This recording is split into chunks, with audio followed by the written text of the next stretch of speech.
in form of sustainability in their teachings as well as in practice. So let us get started, and for this, I would like to invite Ms. Architect Dr. Ruchi Udiavan to join us on stage.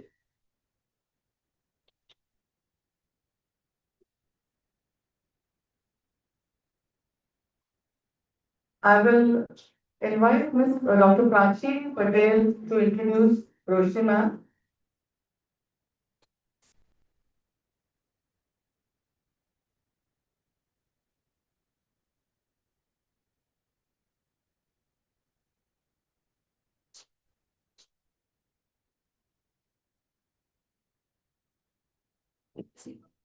Good afternoon, everyone, and welcome back for the post-lunch sessions. I'm sure sitting for the lecture immediately after lunch is going to be like a real challenge for you, but I assure you that the next speaker who is going to be taking the session is going to engage you all, and because of the level of expertise what she has in the area of sustainable designing, you will be really be able to associate every aspect of it.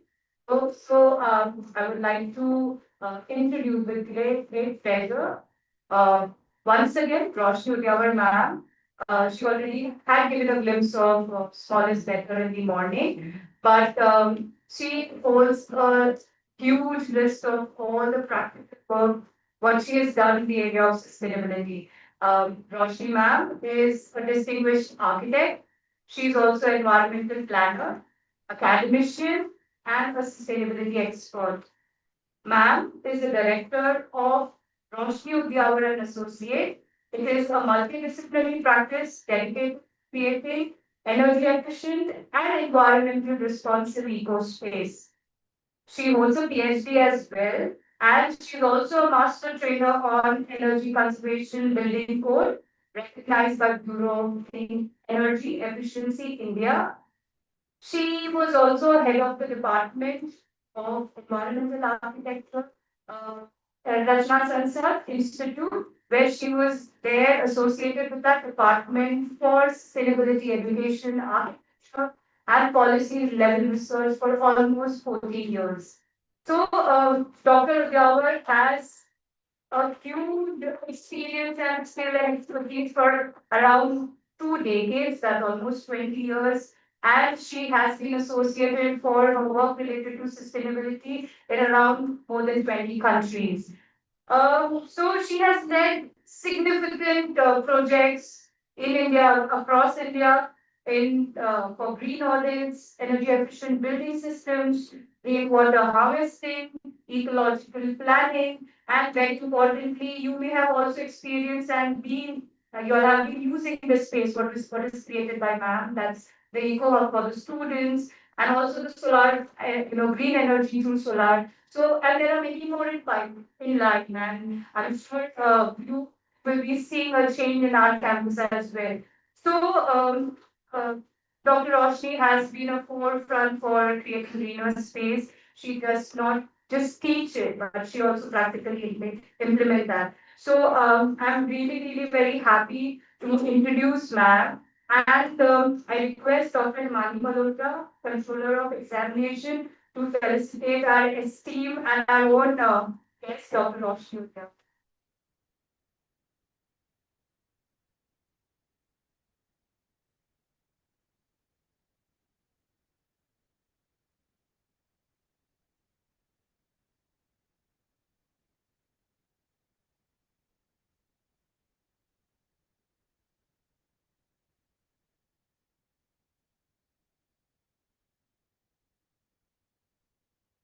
Thank you, Himani ma'am. And please join me in welcoming Dr. Roshni Udyawar, and I'm sure you will have a very wonderful. What do you, ma'am?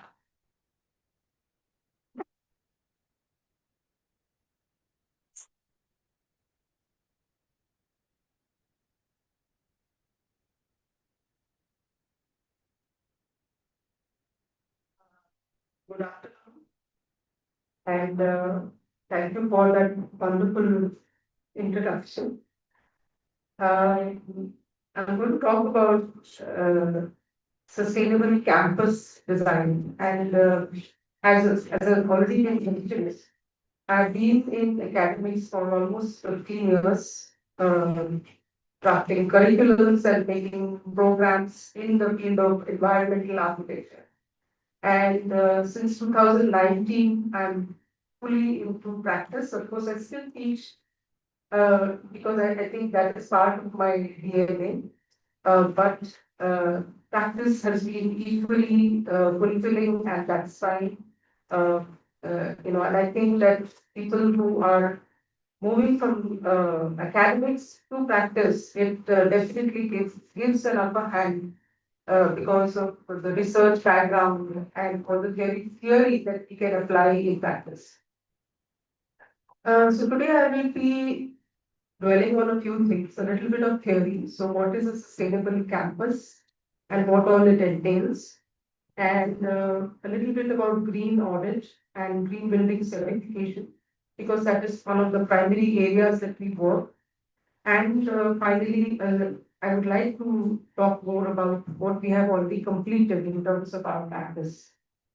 Next. So, why green campuses matter today? We started our whole work with promoting how to make your campus sustainable, especially to colleges and schools. Of course, we are looking at India in terms of its increasing carbon footprint. We are in the world, and many of our cities are rapidly growing. So we know that even though per capita footprint is small, we are overall having a huge footprint. Next.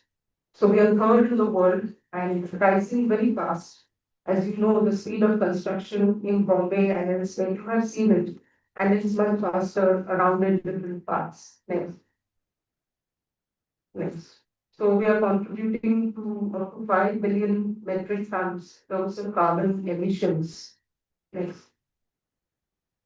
And of course, I don't need to tell you what are the impacts. They are all there to see, and probably there's not much we can do in terms of impacts, but we can definitely change our ways and become more sustainable. Next. And India comes very high on the risk index of global climate in terms of sea level rise, in terms of storm surges, in terms of floods. And we have all seen it, right? From Himachal Pradesh to Chennai, we have seen the impacts of climate change. Next. So, when I talk about campuses, I mean a lot of the built environment. We don't really see it, but the built environment is next only to agriculture, which of course has the largest impact in terms of affecting and changing ecosystems. Next. The World Green Building Council states that almost 40% or 39% of all carbon emissions is coming from buildings. And 28% is that from active, that is operational life, and 11% is from the embodied carbon, which you heard of in the morning, the life cycle analysis part. Yes. So in terms of global impact, you can see whether it is carbon, whether it is energy, whether it is materials, waste, or water, how much impact the buildings have on the environment. And the major aspect is energy and carbon. Of course, when it comes to India, even water is becoming important because the glacial rivers like Ganges, many of the northern rivers, which we are very much dependent upon, they are all having issues when it comes to climate change. Yes. Now, educational buildings contribute a lot.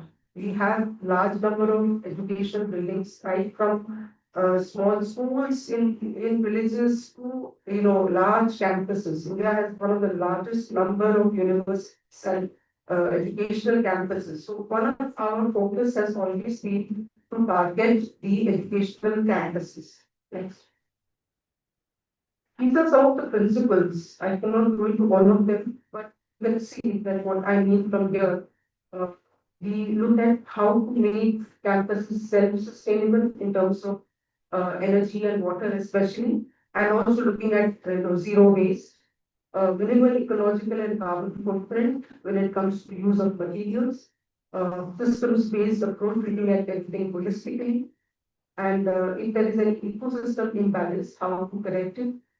We also looked at socio-cultural fabric, connecting with the communities and circular economy principles.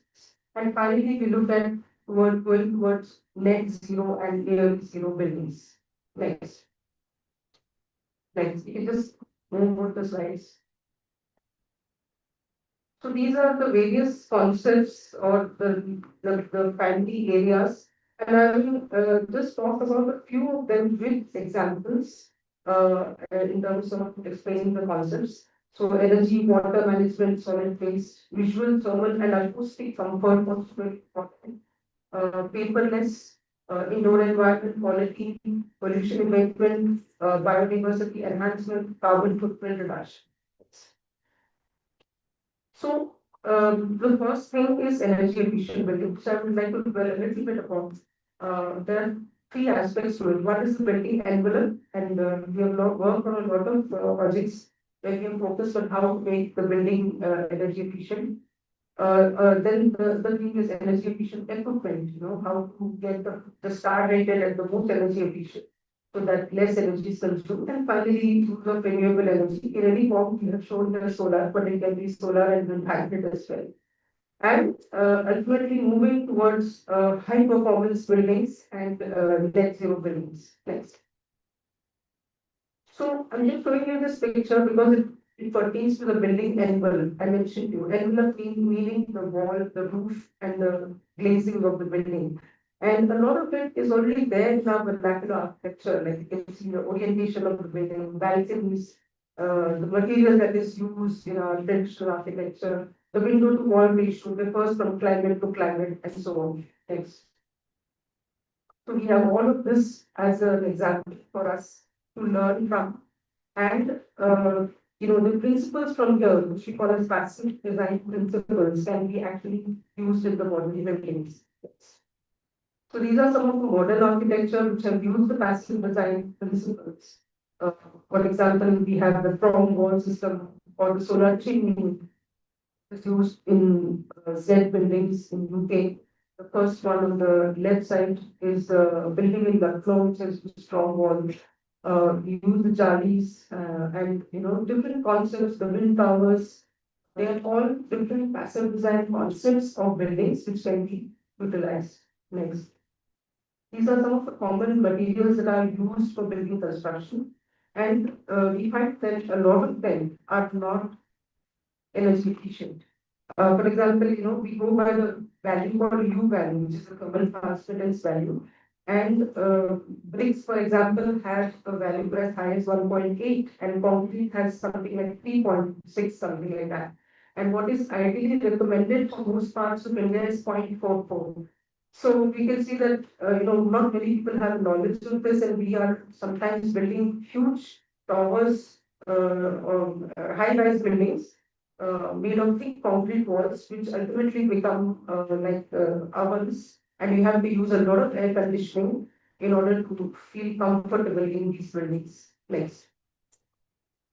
So again, roof plays a major role. Earlier, roof played a major role, but now with high-rise walls are playing a major role. But there are various ways in which you can address roof as a material. So using high albedo paints or using plants as gardens or reflective materials and paints and things like that. In some cases, we have also used radiant barrier insulation, which is also working well. Next. Next.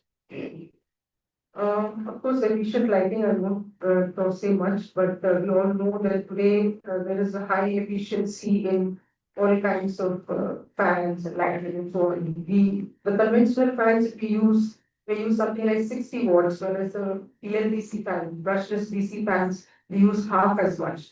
So, immediately your bills will be reduced by half. This is like a huge margin. Next.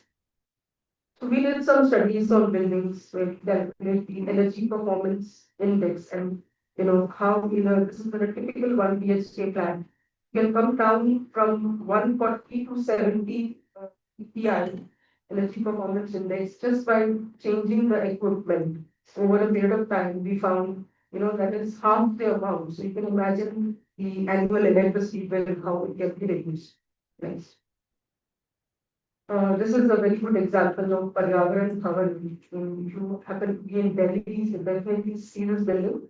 The two main features of this building is one with the entire building on the top, including an extended area covered with solar panels, 930 kilowatt peak of solar panels, plus the entire building has been designed for daylighting, which means that a building which is, working in the day has a good amount of daylight, so doesn't use artificial lights. Next. So daylighting plays a very important role, especially in campuses. We try to, wherever possible. I was just talking to Ma'am just before this session about how this building is designed by Charles Soria, and he had built this beautiful skylights. Unfortunately, when the water started leaking into the campus, everybody tried to shut it down, and in fact, if it can be opened somehow, there would be so much more natural light, especially the basement area. Next. Next. So I always give example of Infosys campuses. They are all wonderful in terms of every aspect of sustainability because as you know, all the IT companies have a huge energy and carbon footprint. So they try to do everything sustainable.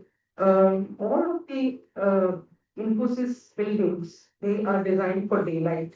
They have a daylighting shelf, so there are daylighting windows. On top of the regular windows, you find daylighting windows. You can see a slight thing on the top, which is actually the daylighting windows. And also they plant trees around their buildings so that much of the campus or the building is shaded. Next. Thank you. So water management, there are three things. One is rainwater harvesting, water efficient equipment, and water recycling. Next. Rainwater harvesting. We are a country which receives, on an average 1,000 ml of annual rainfall. For many countries, this would be like, so much. But a lot of it just goes to waste because we're not harvesting it. Fortunately, here in SMDT and SVT college, we have done rainwater harvesting. And, we have good rain wells because this is very close to the ocean. So we have good rain wells in which rainwater is harvested. Next. Next. There are many projects, close to 100 odd projects we have done rainwater harvesting in Mumbai in different societies, where harvested rainwater is used either for flushing or for, some other ancillary purpose, not domestic. But many places where people face problems with tanker water have been, completely made self-sustainable with rainwater harvesting. Next. Use of water efficient equipment. I think today most of the companies are providing efficient equipment. Even the certifications are going higher and higher in terms of their demand, in terms of the flow rate and so on. So this is becoming more of the norm. But even when the flow rates are not available, they are quality aerators, which can help reduce the flow and create almost 50% savings can be done with this. Next. Decentralized wastewater treatment systems, especially which are non-mechanical and which use the reed-bed systems, is what we generally promote. Next. These are some of the pioneers. Dr. John and Nancy Todd designed Living Machine, which is a very interesting open solution for decentralized wastewater treatment system, in which we can see the wastewater actually getting treated from one layer to the next. Next.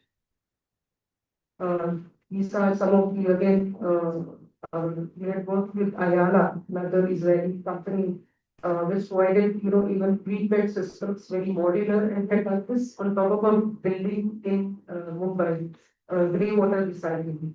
Right. And in terms of zero waste, of course, segregation and recycling and organic waste, of course, in every campus is required.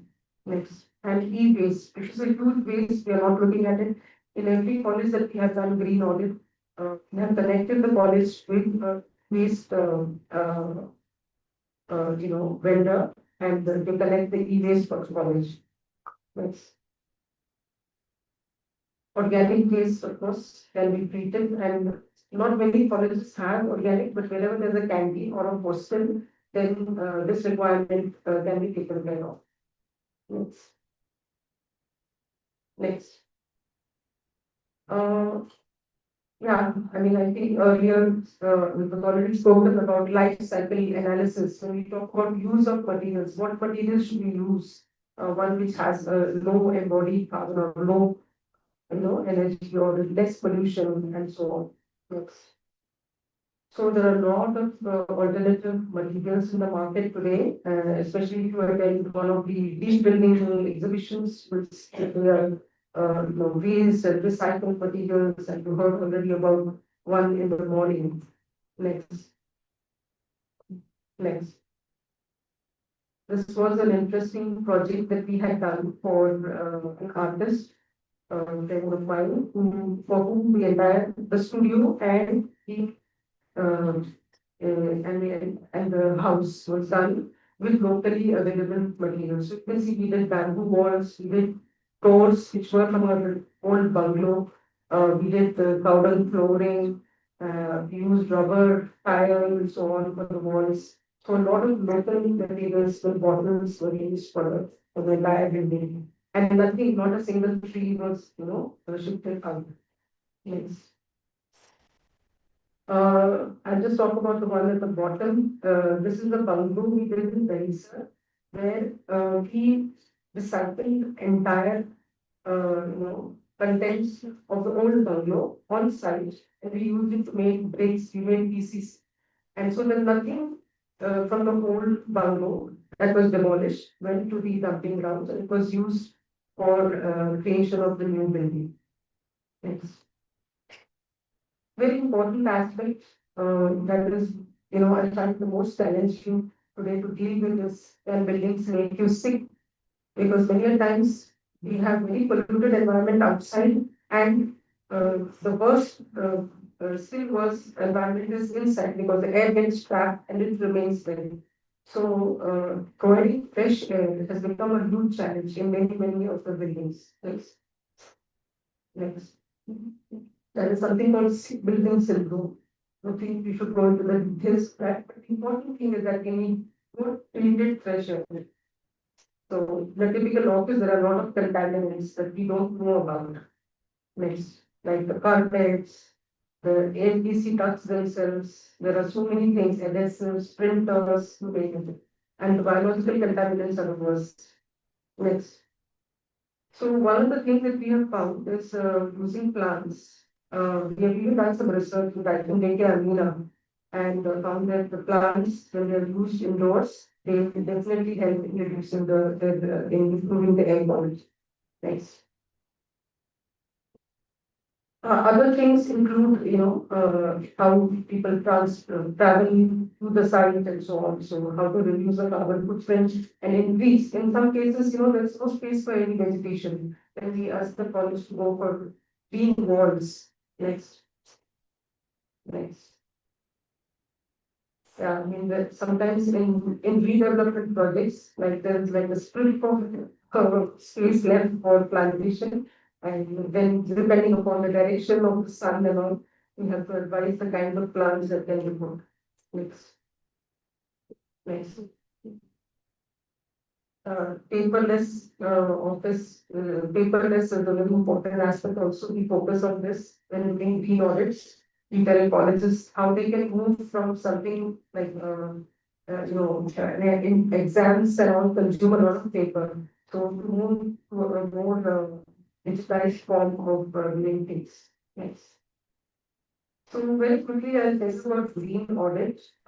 This is something that we do, which is the first step for doing a sustainable campus. If you want to know what is not what is not there in your campus, the first step is to do a green audit, which includes all of these areas. So we have a template which the data is collected.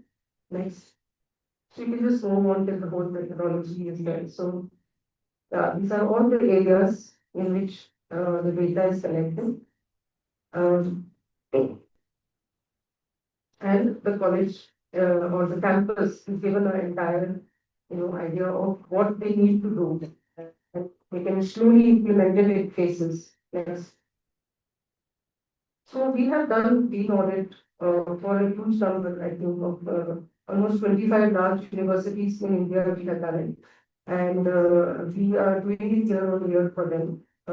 Next, we got accreditation. So NAC, Private 7 requires all of this. Very pure started with green audit.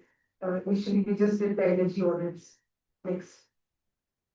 And we became the first architectural firm to be, given the NABCD accreditation from the Quality Council of India. Next. So the next thing I would like to talk about is green building certification systems because, you make a green building, but then what next? How can you call yourself a green building? So there are third party endorsement that happens, and there are many green building certification providers. Right? So these are some of the most common ones. Indian Green Building Council, you must have heard of. Green Rating for Integrated Habitat Assessment, GRIHA, or LEED. EDGE is the World Bank, and GEM rating system. So these are different rating systems that exist in India, and you can certify your building as green among any of these applications. Next. And this is the energy conservation building code. It is already made mandatory in Maharashtra, but in many states of India, this mandatory. And we are in balance with many of the state governments to provide this certificate. So these are all the different types. So every kind of building can be, looked at, even infrastructure, even warehouses can be certified as green. So there's a standard criteria. Next. So these are some of the major things that are covered in all of the green building certifications, which, some of which I've already talked about. Next. So generally the question always is what is the benefit? So there are many intangible benefits for green building. It's very difficult to explain, especially since in a country like India, water is highly subsidized. So, you cannot keep the benefits of rainwater harvesting or something. But definitely, when it comes to energy savings, there are a lot of benefits. So I'll quickly show you some of the projects. This is Agrocell House, the headquarters of Agrocell Industries, which received the platinum certification last year, in which the site was entirely barren, and not only did the building follow all the norms, but almost 38% of their energy comes from solar. We have even done the Miyawaki plantation there, Miyawaki small forest, and all the water for the gardening comes from the recycling of water. So entire wastewater is recycled. Oops. So there are a lot of other things because the client is also the founder of Suzal and many other local craftsmanship based organizations. So entire interiors also, including that orange band that we can see also all made from waste cloth, used cassettes and things like that. So everything in the interiors, from the paintings, everything was from waste. Next. This we did recently, Dr. L.H. Giradandani Hospital in Powai. We got platinum, LEED platinum. So it became one of the top 10 hospitals in the world to get this certification. Of course, the hospital itself had done a lot of things, but to achieve the certification, they had to do a lot more. And she guided them through, and almost a year, he could completely, complete this project. And they also got an IGBC gold. Yes. Then for the same Agrocell Industries, their plant in Howrah had an admin and canteen building, which also got IGBC gold. Small project, small buildings, but very interesting and tough because of the location, because it's at the border of India and Pakistan. Next. So these are the pictures. So we had worked with a very good architect there. So he has used all the upcycled wood from Alam in making the roof. And it goes without saying that the client uses solar for all the requirements. Next. There are also things written here, which I think I don't know if you can read them, but I'm just quickly going through the key points. One very important thing in green buildings is universal design. I have to design for everyone, you need steps, ramps to climb, or you need to provide toilets, parking facilities, everything. Next, next, I think you already. That's SCP, you all recognize, maybe you all know this place called Eco Hub. And what is important for you to know that it runs without any external energy, no backup. It is completely running on solar. It uses PLC fans, LED lights. All the furniture is recycled and upcycled furniture. Next, also we can rainwater harvesting here, which already existed. Sometimes in many of the buildings, rainwater harvesting exists, but we need to, don't go about it and we need to do something. So thanks to, Hemani was being very proactive in pushing, doing all these projects. Next. As a vegetable garden. Next.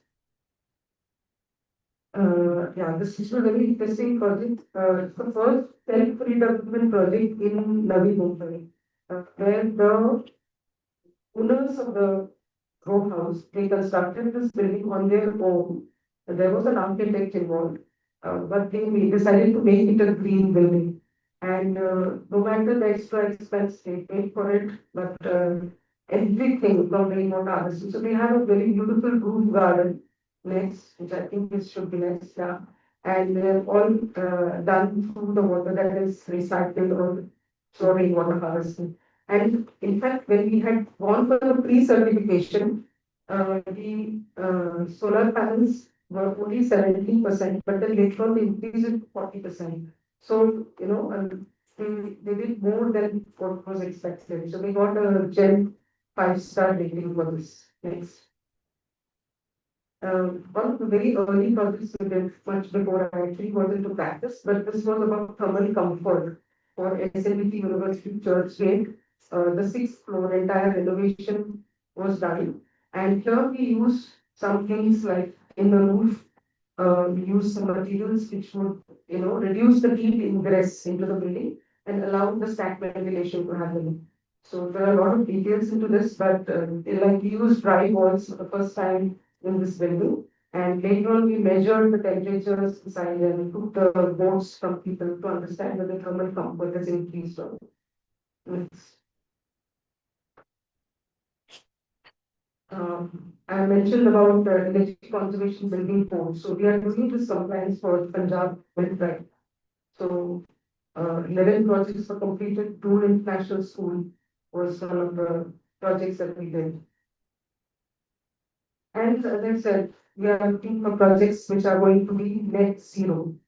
So that is our, not yet, but it is going to be there very soon. We want to look at campuses and buildings which do not use any external water and are self-reliant in terms of their water and energy use. And, out of the recycling of waste. Next. Next. So that's us and that's our company, our Eco Spaces. Next. So these are all the areas that we work on: green building design and survey, energy audits. I'm sorry, the word human-centric interior design is used. It is only in a different context. Training and capacity building also we provide and sustainable solutions. Next. Next. So these are the cornerstones, and we try to work on these three areas: resource optimization, circular economy, and improve environmental quality. And all the projects are, verticals are aligned according to this. Next. We have the certification to provide. We have a wonderful team of technical people who work on various projects, even work on sustainability reporting. Yes. And again, so all the projects, major projects that we have completed so far. Thank you. I do that job. Yes.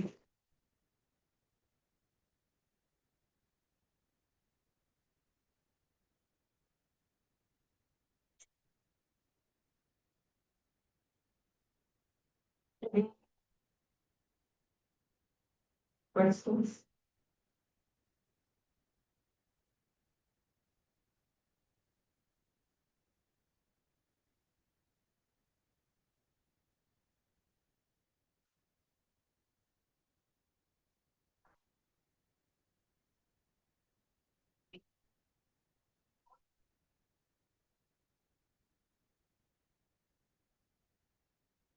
Any questions?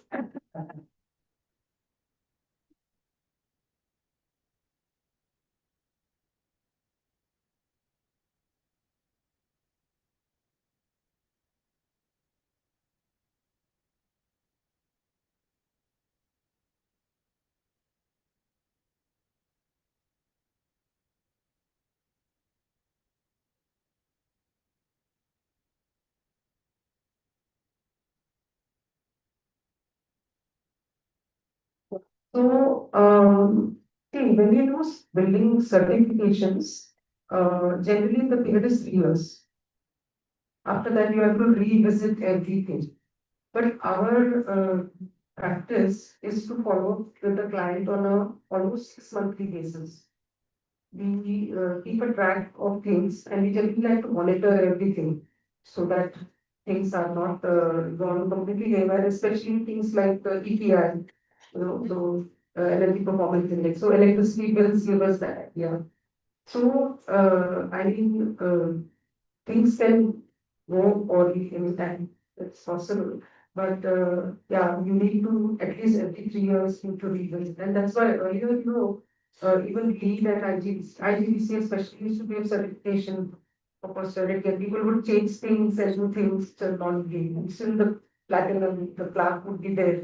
Then they changed it to 3 years. So you again have to recertify. So I guess that is the time to it.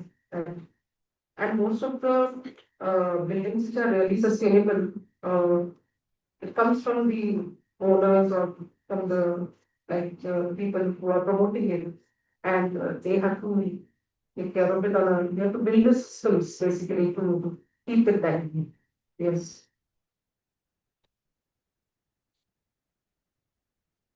I wanted to ask cost factor of keeping it sustainable for 3 years because normally um, the initial cost of installation of any, let's say, equipment may be higher, and then you say over a period of time the cost goes down because we make it, more efficient. So, but when you're doing it on a yearly basis and you want to revamp and make probably install or maybe maintain, I don't know, how does the cost work in this case? So, initially, when the building concept came into being, we were saying that the additional cost is 8 to 10%. That's because you were factoring in things like renewable energy, SPPs, and things like that. And then began the materials because strict codes came up and all. But lately, we found that many of these have already become conventional in the sense that solar prices have come, like water heaters and all are so nominally. So the payback period is very immediate, and it has even come down to 3 to 6 months. Solar period. If you take the STPs and all that, then if the maintenance is regular, then the cost is not much. But if you just leave it as it is, then yes. I have seen places where, in EIA projects, STP is mandatory. So when you say go to an SRA building which has received EIA, which has done EIA, there is an STP, but it's not working. So that can happen because nobody knew that they have to maintain it. That kind of thing happens. But if there is even a nominal, like you have to have an AMC, right? And keep it going. Then the maintenance, there's not much cost in it. And the benefits, especially like the Bhuj project, there was so much water we were getting for landscaping. There was no landscape, it was all dry, so much of pollution was there. But after the project, so much green, and that was only because of the use of wastewater. So it makes sense that way.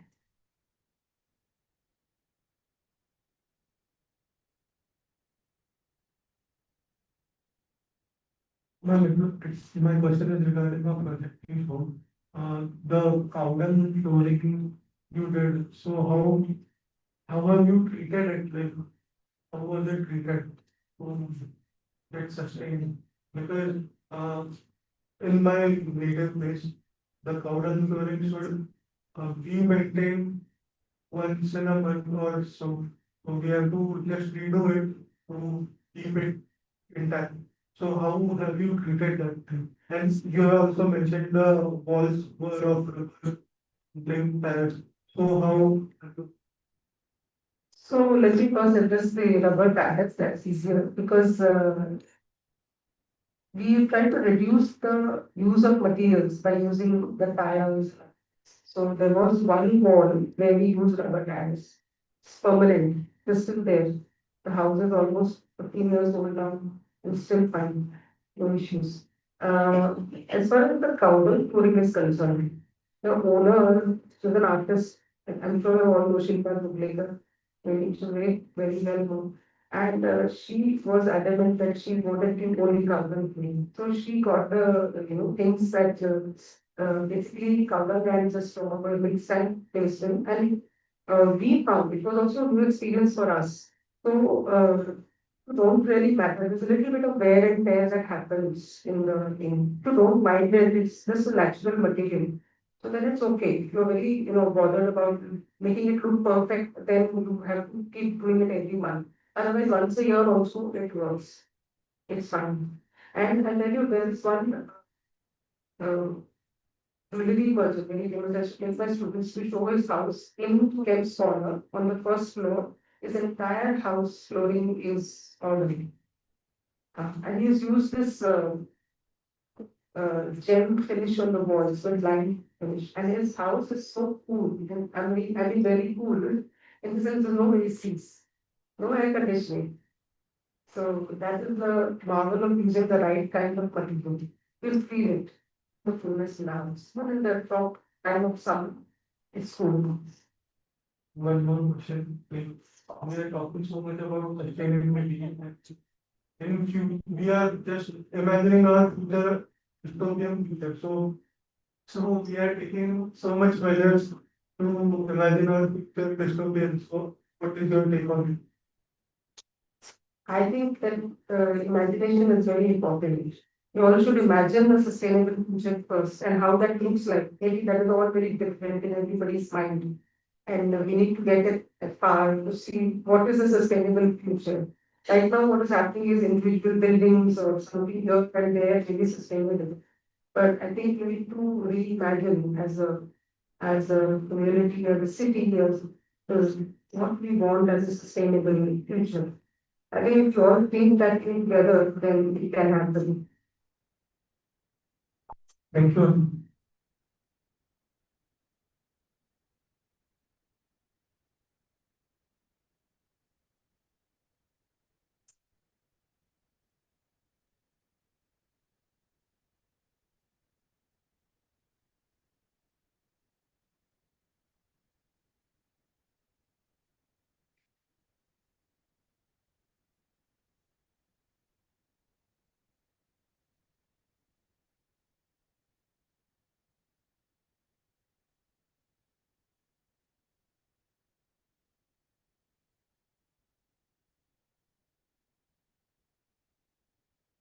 Okay, thank you, architect Dr.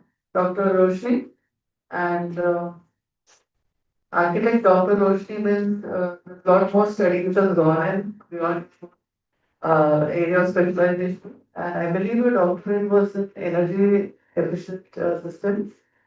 We attended the Viva and we found it very fascinating that somebody could go at so many numbers and do a lot of research. So I believe that all effort is also going in your work, and your PPT speaks volumes about your dedication to making this environment really sustainable and that people adhere things that should have good and regenerated future. So thank you so much for the wonderful talk. I would like now to invite Ms. Architect Bharati Marathi to join us on the stage. And I invite Parul to introduce her.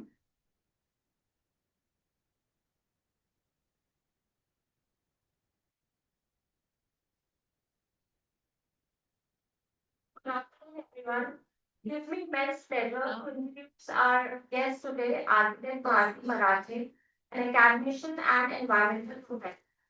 She holds a master's degree in environmental architecture from Rachna Sansad Institute of Environmental Architecture, Mumbai.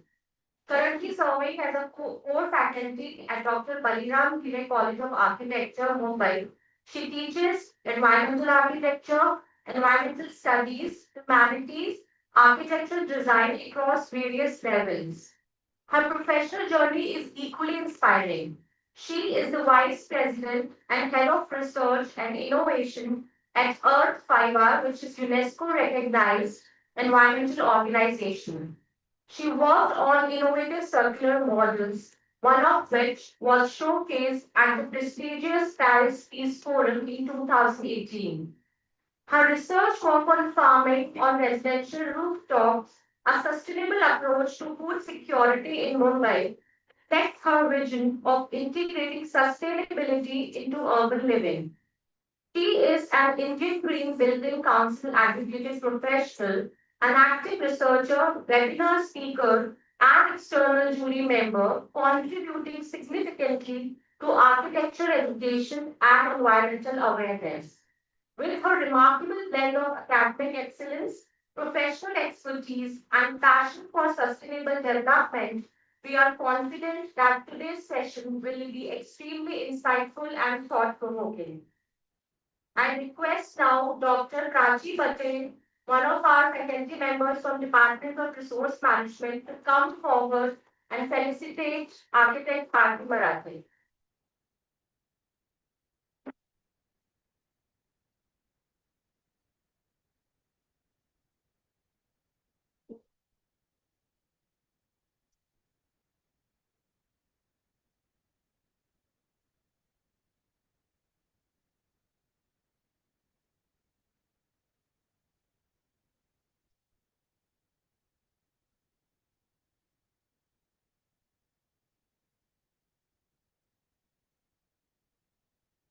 Now, without further ado, I request architect Bharti Marathe to kindly come forward and address the gathering.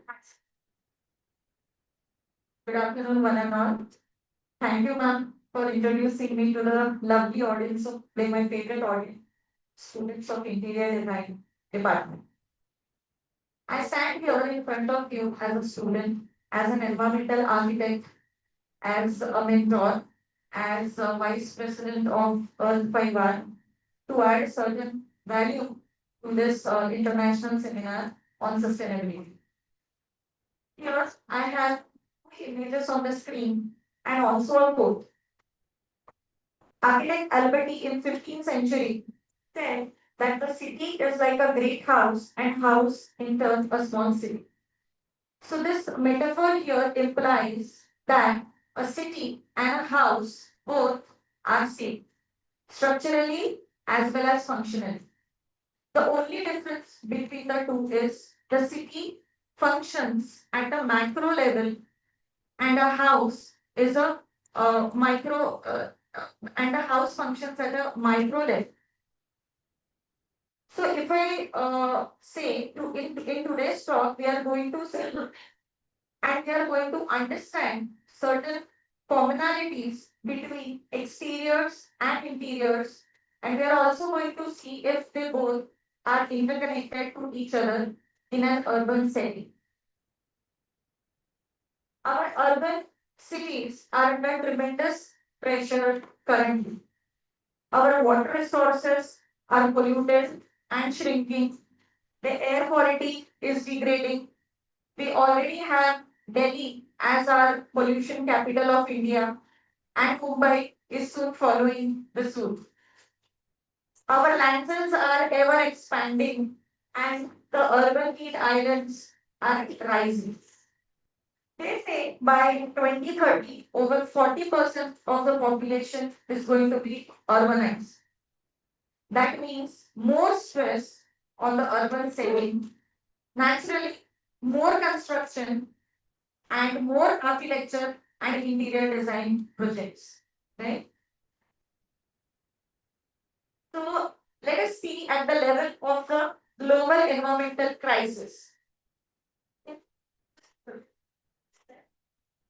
the numbers here. That is the thing. On. So in India, 150 million tons of construction and demolition waste is generated annually. 33% of India's electricity is used only by the buildings. Our indoor air is 2 to 5 times more populated than the outdoor air. But here, we only concentrate on the outdoor air quality, don't we? You must have seen the small air purifying units these days in lot many houses. So these air purifying units have entered the Indian markets just 2 years before. Almost 160,000 tons of municipal solid waste is generated on daily basis.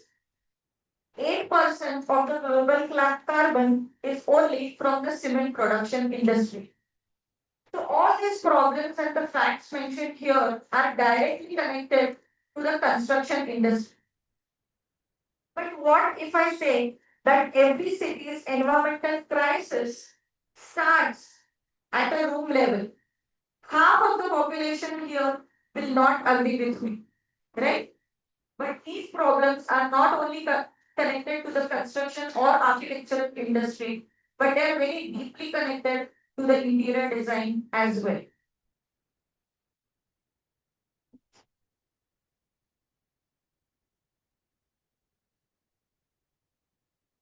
This conference is about sustainability. So the literal meaning of the word sustainability is anything which sustains for a longer period of time. In order to understand sustainability in design, we have to understand here these two images. The first image is the triple bottom line approach which was given to us in 1994. It says, for anything and everything we design, we manufacture, we produce, we have to do it for people, planet, and profit. The other picture shows the 17 Sustainable Development Goals given to us by the Paris Summit in 2015. Almost entire world right now is working, is taking the Sustainable Development Goals as either a checklist or a framework in order to work on the sustainability path. If we have to talk about the construction, architecture, and interior design industry, some of the SDGs we directly touch upon are SDG number 3, that is good health and well-being, 6, clean water sanitation, 7, affordable and clean energy, 8, decent work and economic growth, 11, sustainable cities and communities, 12, responsible consumption and production, 13, climate action, and 15, life on the land.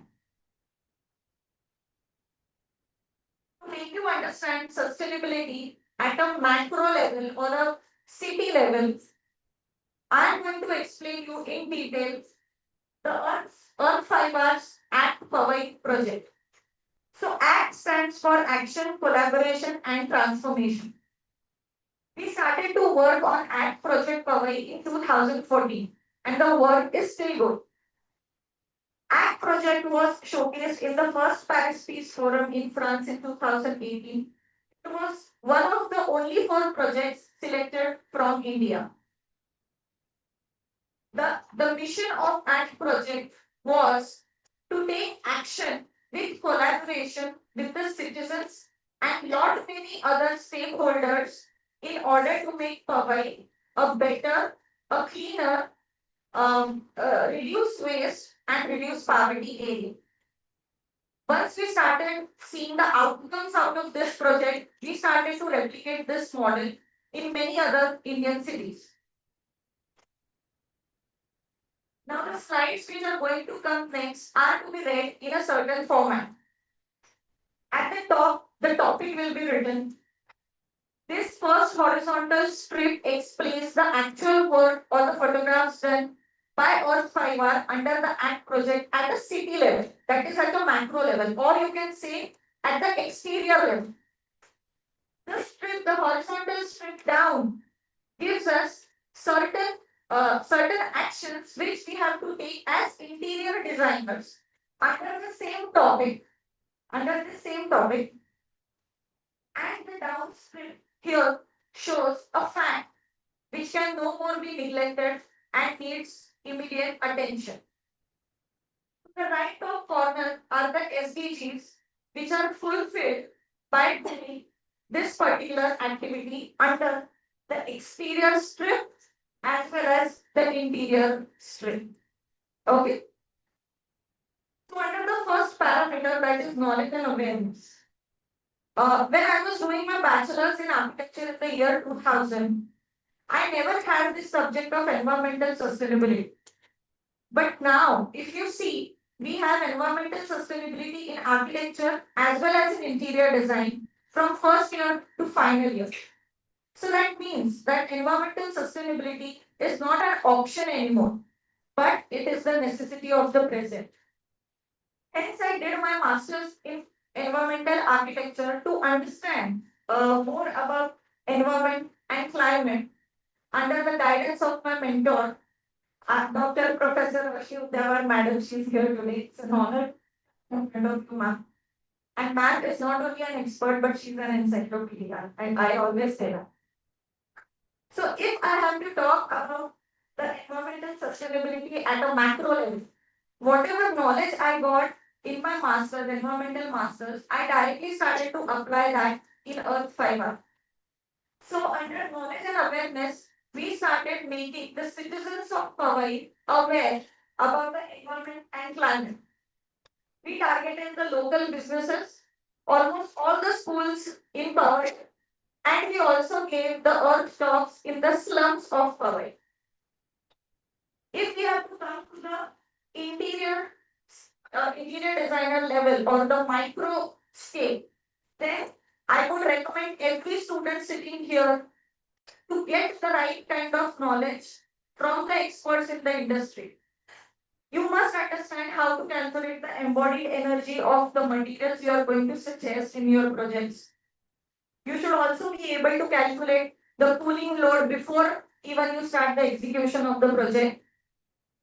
You should be aware about all the green products available in market, and at the same time, you should learn how to apply the checklist of IGBC and GRIHA into your interior design projects. The second parameter which we touched upon was circular economy and Earth 5R's livelihood models. The first picture here you see that the lady is holding the coffee dolls. So they got this coffee waste from the Starbucks unit or outlet in the Powai, and they stuffed the waste coffee into these dolls, and the dolls were in turn again kept at the counters for further sale. Customers brought it happily because we all know that coffee smells aromatic. So they kept the dolls in either their cupboards or just hang them into their cars. The next training was given to the slum women in order to have potted plants, and these potted plants were then transferred into the residential buildings in the Powai area. The formal training was given for the cloth bags as well as the paper bags when there was a ban on the use of plastic polythene bags. The females were also trained for the paper mache containers, which can be used for the dry storage. So these females sold the cloth bags, the paper bags, and the paper products to the shopkeepers in Powai, and in turn got money in terms of the check. So Earth Fiber also helped these women to have the financial awareness and opened their savings accounts in the SBI Chandivali Powai branch. Imagine the joy onto these females' face when they received the money directly into their accounts and not from their husbands. So the dependency was gone. If I have to talk about the circular economy and the interior design or the room scale, we as designers should always try to refurbish before entirely replacing. because replacing everything is going to only add up to the waste and ultimately to the landfill. If we have a chance to collaborate with an artist and we have a chance to revive any local art, that should be the top priority. We should always aim to design for disassembly and repair. Disassembly because if we are able to disassemble or assemble anything, it ensures reusing of that particular assembly. And why repair? Repair because it extends the life of the product or the material we are using. We all are aware about the depleting urban green cover and the degrading air quality into our cities these days. So what we started to do is we found out every empty patch in and around Powai area and we plant trees there. We also took care of the trees for the first 3 weeks or a month so that we ensure that they are living and they are not dead. Seeing this, soon the citizens started to join the campaign. And here in the second picture, you see that the birthday party was then transferred into the birthday plantation of these two little twins. And here you also see that the parents and the grandparents are enjoying happily and of course adding to the cause.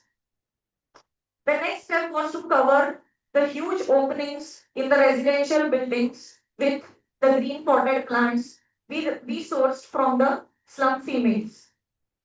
And the grills were covered with the hanging plants. This gave us two things. One, cleaner indoor air, and second, the psychological impact the vegetation puts on the inhabitants. If we have to talk about the green cover at the room scale, there are so many innovative options these days that the designers can suggest.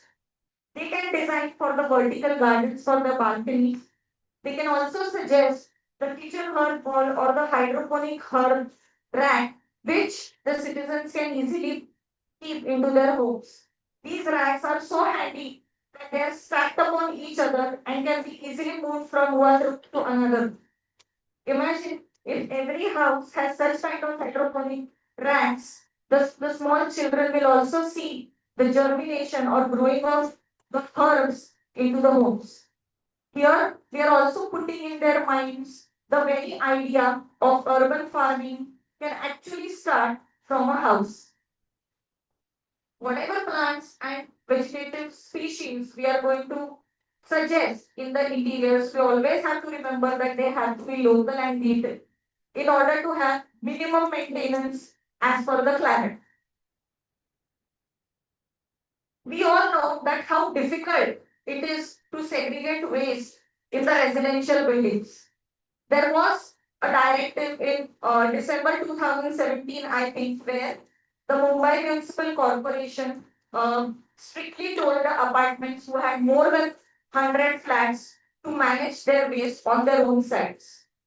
So during that time, we developed these wet waste composters out of the empty barrel oil drums which were procured from the BKC recycling market. So for roughly for 100 flat residential building, four of such units were sufficient. The next step was we started to make aware and we started to educate the citizens as well as the maids and the helpers who are going to work at our place. And at the same time, the housekeeping staff of the society for better segregation at the source. But they had two problems. The residents had two problems. One was the time because segregating the wet waste and quickly washing it once to remove the extra grease and oil and masalas into our food and then putting it into a bin took their time. And the second problem was the space constraint, wherein we have this combined unit of three bins kept in a kitchen, kept on a kitchen floor. So understand this much huge dustbin unit kept on the floor of the kitchen is not sustainable in a place like Mumbai, where we hardly have space for it, right? So here actually the role of interior designers come into picture or directly come into the system where you have to design the strategic positions of these bins decentralized in the house also, wherein the wet bin goes into the kitchen and the dry bins goes into the living area or the study area. Plus also you have to take or you have to understand that dustbin is a very important unit. If you just keep it behind the door, which generally we do, or some leftover corner of the house, it will never be used efficient. Give it a prime space into your cabinets. Okay, the modular cabinets which you design for the kitchens and for your bedrooms. And make it so easy to operate that maybe just you put a step on it, the door opens, or it is like, or the dustbin comes like this out, you put the kachra and you just walk off. If the systems are not simple, then they are not sustainable. So we have to make them as simple as possible for the city people. क्योंकि वो वैसे ही थोड़े आलसी होते हैं, right? So here actually your role comes when you are going to design the inside space and the inside furniture of the house. You agree with me? Yes. Okay. The next, yeah, next. The next parameter we touched upon was the urban waste crisis. We have a huge problem of urban waste and we don't know how to deal with it. So what do? We generally, adopt a very unsustainable or very unethical way, and we start putting the kachra at any place we feel. Maybe the roadside, maybe the junction, maybe the lakes, the rivers, right? Am I right here? Or any area we find is empty. So what we started to do here is we started with the weekend cleanup drives in Powai. Now why weekend you all know? Because weekends are off. So you can actually dedicate that time for the social work for your community, right? So we started to collect the waste from the roads, from the junctions, from the Powai Lake, and also IIT Powai campus. After collecting the waste, we actually segregated it, and on the road itself, we started to put small little artifacts made out of those waste which was collected, just to have a look, uh, just for the citizens to have a look at the array, itna kachra nikla hai, sort of. And we kept it there for the whole day, and the next day, we gave the entire thing either to the recyclers or we made something like that. So we upcycled the plastic bottles for the plant carriers which were then made alongside of the residential compound buildings. If we have to talk about the urban crisis at the room level, then as a designer, we have to adopt for the concept of adaptive reuse, where we use the space for some other thing or other function and we do not demolish. Because again, if we demolish, then we are only adding up to the landfill. Am I right? Yes. We should always try to prefer the dry construction systems because when we are doing a dry construction system, we use only one material, not the combination of two. And if it's the combination of two at all, then we use the joinery as the system, right? Without using any glue or without using any other chemical into that assembly. So if we keep the construction systems dry, we can again assemble it, disassemble it. We can also relocate it to some other site and put to the use. Every designer, before demolishing anything, has to do a pre-demolition material audit. By doing this, we will understand actually what materials can be retained, what materials can be shifted to some other site, or what all materials need to be put in the recycling units. This is going to make the designer extremely aware when he is auditing about the waste material of his own site. Right? Next. Water is a crucial resource. We have seen that the urban civilization always flourish at the river banks, and the civilization also worship the rivers for providing them the vital resource that is water. Look at the condition of our Methi River in Mumbai. The entire waste is just being thrown here. The solid waste, I'm not even talking about the industrial waste which is directly going into the river. So we did this Methi River cleaning project with until that is United Nations Technology and Innovation Labs. We both designed this particular system which was installed on the Methi River bank and which got the entire solid waste floating on the water through this conveyor belt on the land. Once the garbage or the waste came on the land, it was further segregated and sent to the recycling units. If we have to see the water efficiency at the room scale, as a designer, we have to always promote the efficient fixtures. Ma'am also spoke about it that you have to see whether the fixtures are low flow fixtures, they have the aerators in that in order to avoid the bulk wastage of water. Then every flush or every WC of us should have the dual flush system of half flush plus full flush.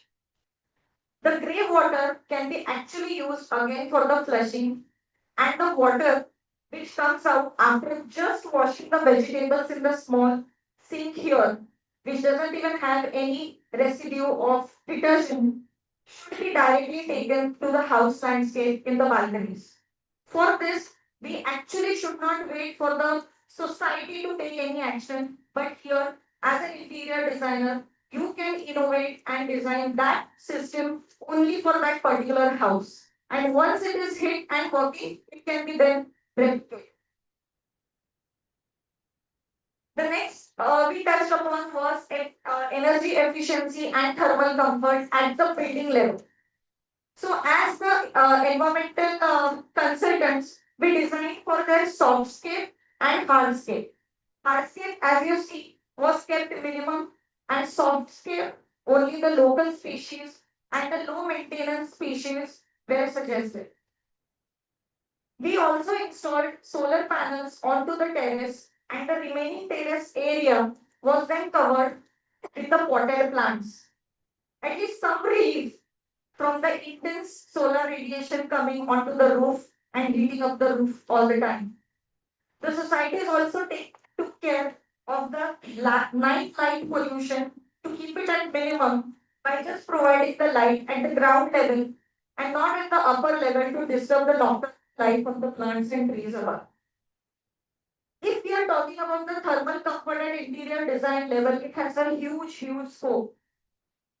We have to design for the thermal buffering of south, southwest, and west walls, which will have the direct solar radiation because we are a warmer climate, it's a warmer nation. Daylight and natural ventilation has to be optimized to its fullest. This particular slide only talks exclusively about the energy efficiency and thermal comfort at the interior design level.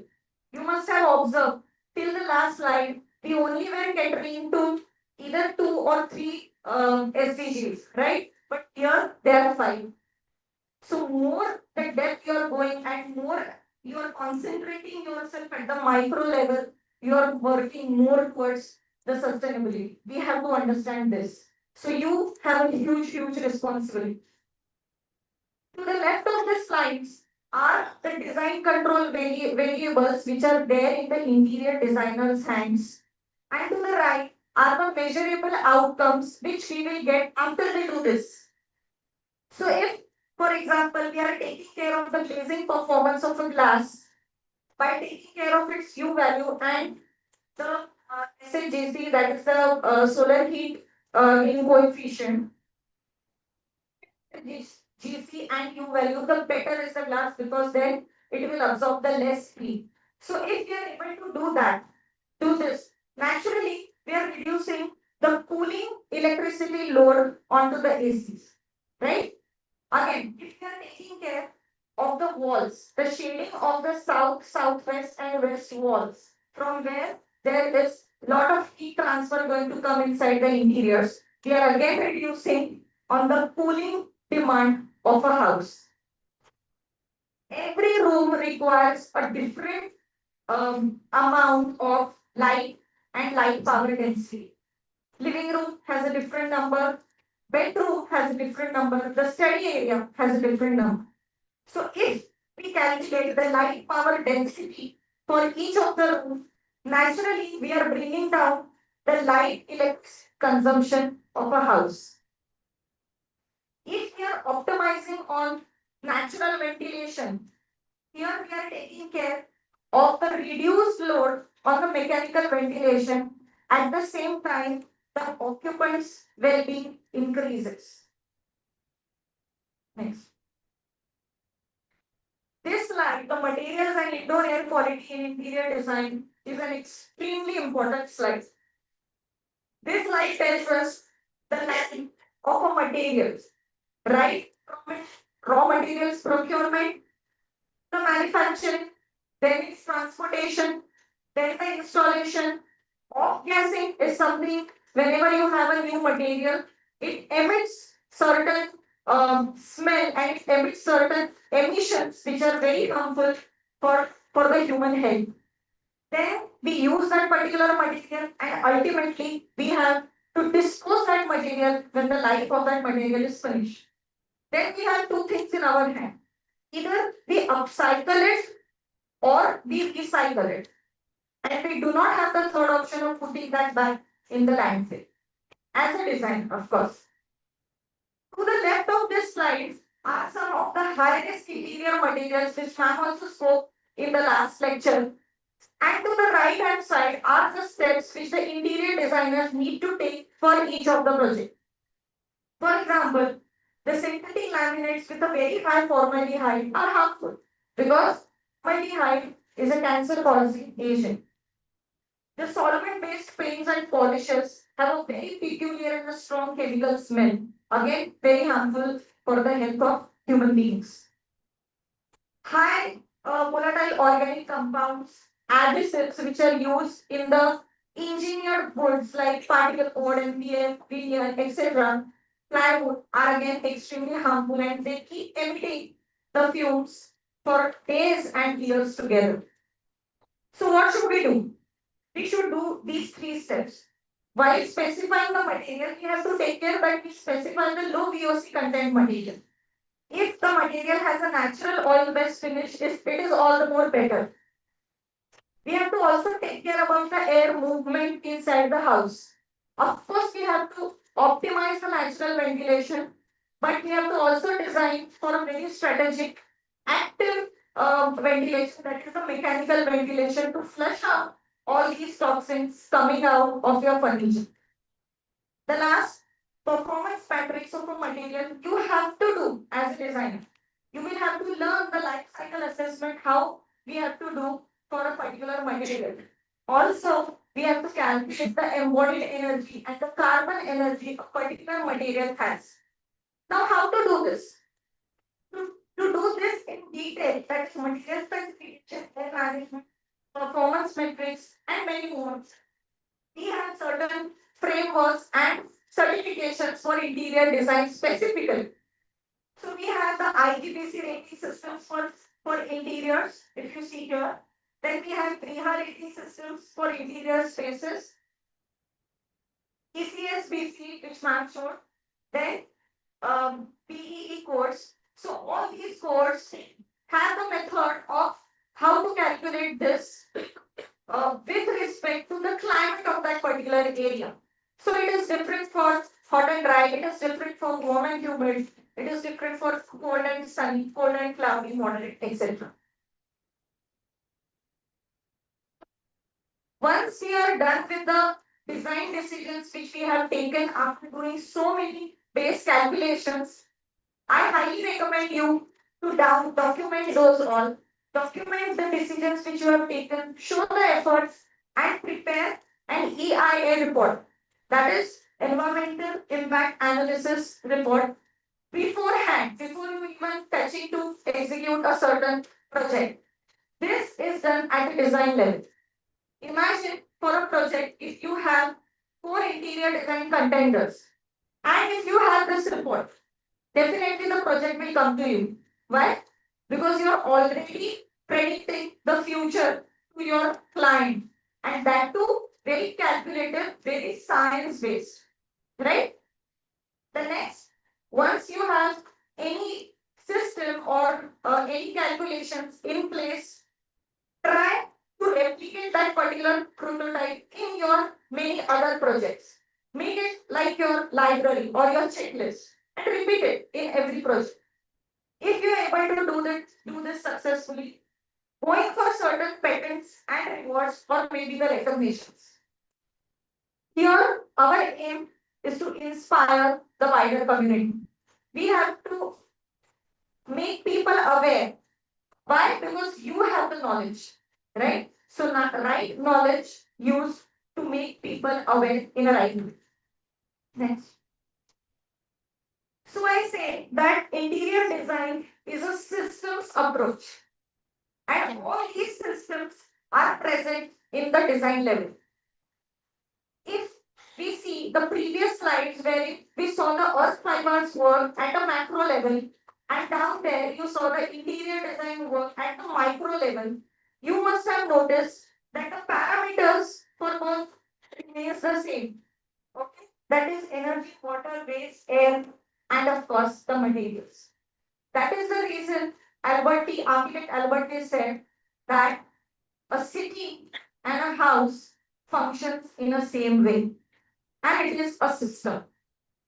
It's a system approach. So interior design is a perfect environmental infrastructure system. Once you continuously do the good work, people slowly start to notice that, and they give you certain recognitions or appreciations. We also got few. So our ACT project was showcased in Paris Peace Forum. The then environmental minister of France, she's the one. She visited our wet compost sites in Powai.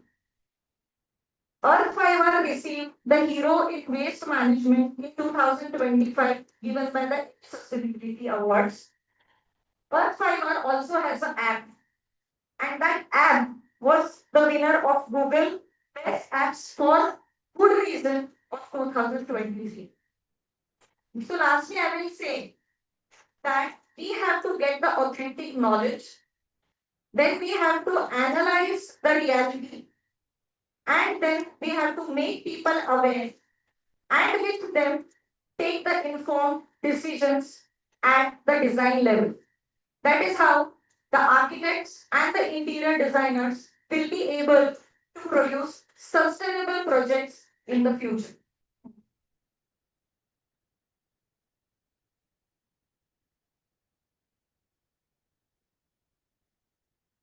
You are not sleeping.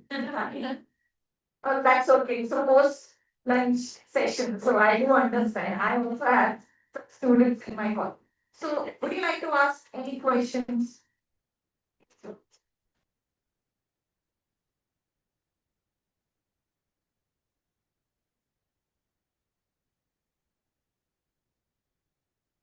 No question. Uh, you have to talk with you, tackling with people, you have to talk with behavior as well. Of course, not everybody is ready. No. In fact, majorly not everyone is ready. Very few are ready and very few are aware or to do the social work. Rest of the people find it like a kid. अरे क्यों करना है क्या करना है? Like I showed you the segregation of waste management at the building levels. We have to keep, but I mean that time we always used to keep motivating people every weekend. कि करो, it is good, it is better for us. Anyways, our waste is not being collected by the BNC. तो करोगे क्या? उससे अच्छा कर ही लो ऐसा. People are tough. And people's behavior, to change people's behavior, only the designers can do it. Like the waste bin example we took, right? वो तीन नहीं, अगर एक per room डाली, and then it's a part of that modular system where you do not have to do a lot of maintenance to open it and then put the customer, and it's just a tagging system, put and go away. Then only you will be able to shape the behavior. And once the behavior is consistent, and then only it becomes the habit, but it is very difficult. Should we say it for a particular class because it is a lower class and you are starting with basic. They are better. They are better. You see the slum women wherein we were living in the earth of top. In fact, they are more up for such kind of social work because they are the ones who bear the problems of all the entire environment, not us. If floods are there, they have to deal with it. If the waste problem is there, they have to deal with it. If water problem is there, they are not getting the water. Right? So we rather educated people have a behavioral problem, but the people at the slums or not so better communities are much better in following the systems. Will say. It's an excellent project because something like this requires a very clear vision. I have many questions. One is, do you intend to replicate this project on some other corporate side? And second is, what was the team strength to have executed this project? Because I feel for something to be done at this scale, you need an entire team of like-minded and very dedicated and persistent members in the committee to do this. So what is the kind of strength of your entire team, and have you identified any other place where you would want to replicate the same model? And this model is already been replicated in a lot of other cities. If you go on our website and read about it a little, there's a brief data mentioned there. And the other question which you asked was about the team. Rather, we have a very small team of just 5 or 6 people, and all have authentic knowledge about environment and climate. Because we have to take it, even I took it under my ma'am's guidance. Okay. But basically, a lot of projects which we do under Earth 5R are community driven projects. So we start doing, and then people see and they start joining. So that is Earth 5R's strength. That we always try and take lot of other stakeholders, not just us, the team of 5. No, we are working with the school children, we are working with the college students. We are currently working with the T.Y. Patil College in Navi Mumbai, right? We are working with the slum women, right? Then we are working with the weekend cleanup drives, which you saw. And all the people are working in multinationals and still coming on the Saturday and Sunday morning to clean the Powai. So it, the team is very small, but it is community on the citizen driven work vision.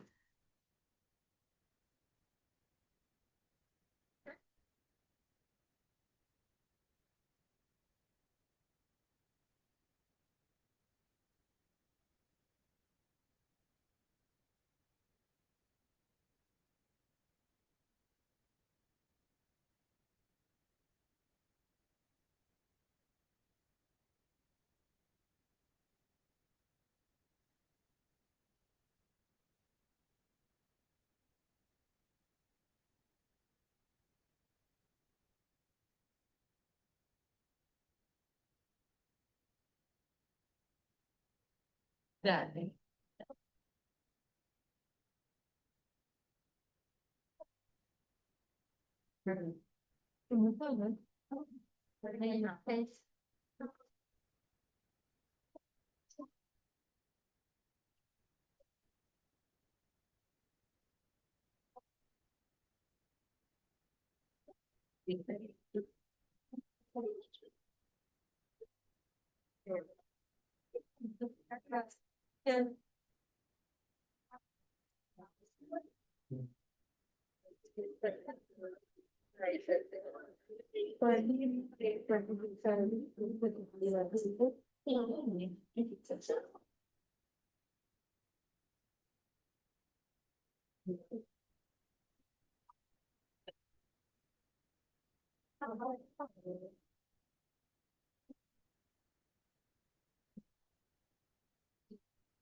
So, well, so I think, Bharti, Marathon, I can see that passion overflowing. And I think Roshni ma'am has done her job very well as a teacher. But the juice of passion is transcended from one level to another very nicely. And with all the kind of sentiment you gave right now, it was lot of what is it, internalized energy to do some good. And especially from the community perspective. And I think it needs to be ingrained, or it has to enter your bloodstream to want to do that. That's why even a small group of 5 people can make a difference. So a big round of applause for uh, also a teacher who has managed to put in that heart and energy. Thank you so much. It was a wonderful session, and I think we can invite you all again for some proper orientation about waste management and how to make a difference as a designer in classrooms. Thank you so much. Just in okay, yeah.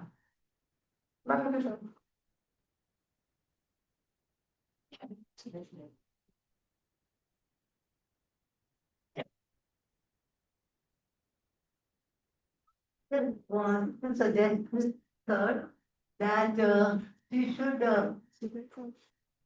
request our vice chancellor to put up an SPP here in the campus. Where the personalized targets are to be connected over there and we could get good in the annual release water to water the channels. The outflow, okay. So to try, I tried one, but I think. Before we go to the next session, I think we will take a small break because the scene is ready outside. No, don't jump from the seats. You can even find the entrance queue, and I request all our guests also to join for me. That's why I really said this is like and so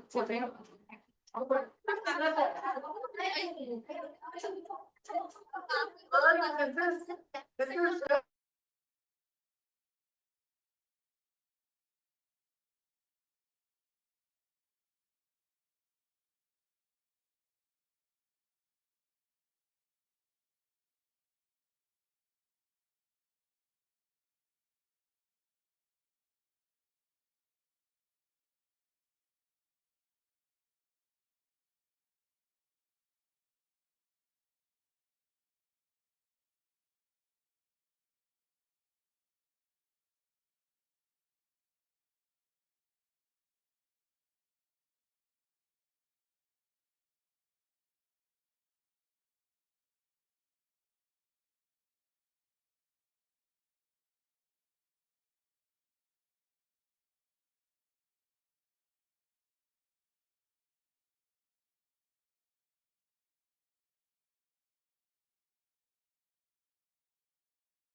the office design in the previous semester. So you are aware of what goes into process. And for this particular session, we have invited architect Sarvari Ghosh, and I would like you to come on the stage. Please welcome her.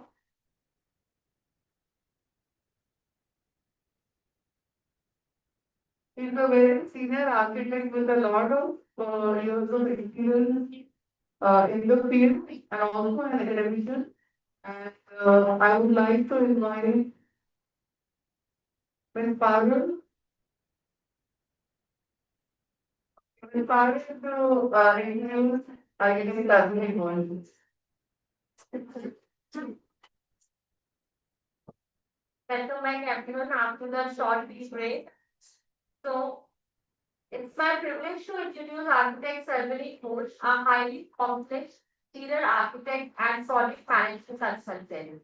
Nearly 3 decades of rich professional experience. She completed her bachelor's from Sir J.J. College of Architecture, University of Mumbai. She is a member of the Council of Architecture, New Delhi, and associate member of Indian Institute of Architects and various other professional bodies at national level. Since 2005, she has been working as a freelancer, designing and executing large-scale corporate, commercial, high-end residential projects across India. Her portfolio includes prestigious organizations such as SBI, NABARD, IDBI, Exim Bank, L&T, Tata Motors, and Indian Oil Corporation. Known for her strong leadership and meticulous project coordination and commitment to delivering projects within stipulated time and budget, Architect Ghosh has also contributed to academia as a visiting professor at leading institutes in Mumbai. Today, we are privileged to have her share her valuable insights and international perspective with us. Please welcome her in extending a warm welcome to architect Sarvini Ghosh with a big round of applause. Come forward and felicitate architect Sarvini Ghosh.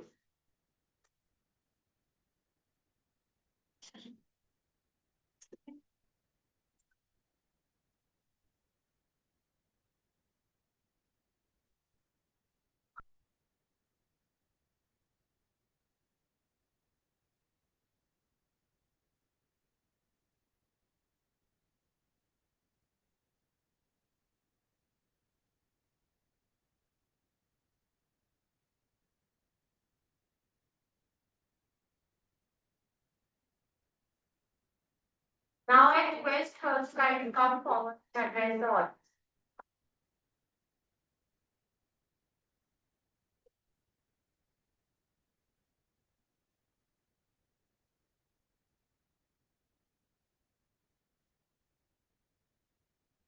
Hi everyone. Good evening and thank you so much for spending your Saturday just to listen to knowledgeable people share insights about sustainability. I'm so glad to see that students of your generation being interested in a subject like sustainability because there is no respite, right? You guys know that you have to do sustainable interiors in your entire life.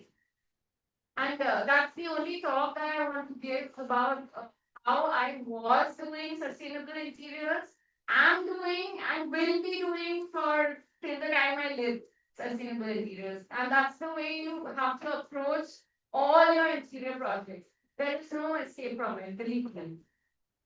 Uh, Today I will be quickly running through my slides because most of it has already been covered, and I know all of you want to reach home soon, and a lot of you need to break your fast.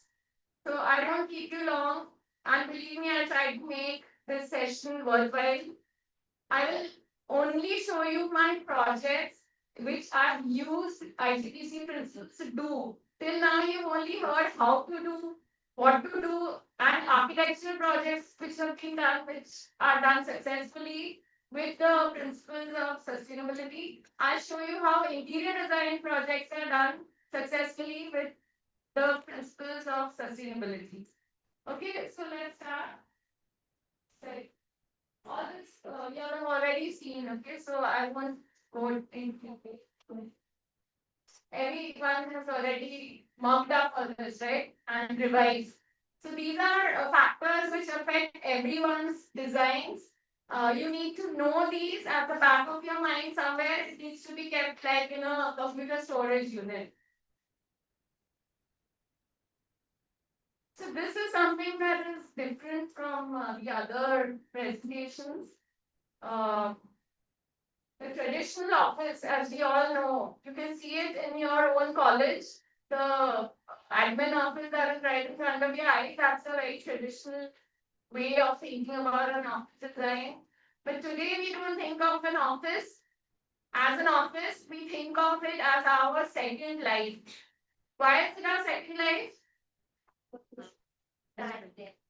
Because we spend more time or equal amount of time there as we spend in our own house, right? And especially after we got back to work, after COVID happened, a lot of the office became like a part of us and it became a place to socialize. That's why we came back to office. Otherwise, we would have stayed back at home and worked all our life from home, right? Because working from home was a done thing and it worked very well for many of us. All of us, you too definitely it worked because you would be sleeping and still getting your attendance, right? So that is the reason why we came back to the office, we came back to the workplace because we wanted to socialize, we wanted that human element in our lives, which was totally missing when we were talking to our gadgets. Okay, we were talking to humans through our gadgets. So that was not the same thing as actually meeting people, actually socializing, actually talking, actually building a team. Okay, building a team virtually and building a team actually are two totally different things. How many of you like working from home? Come on, be I like work.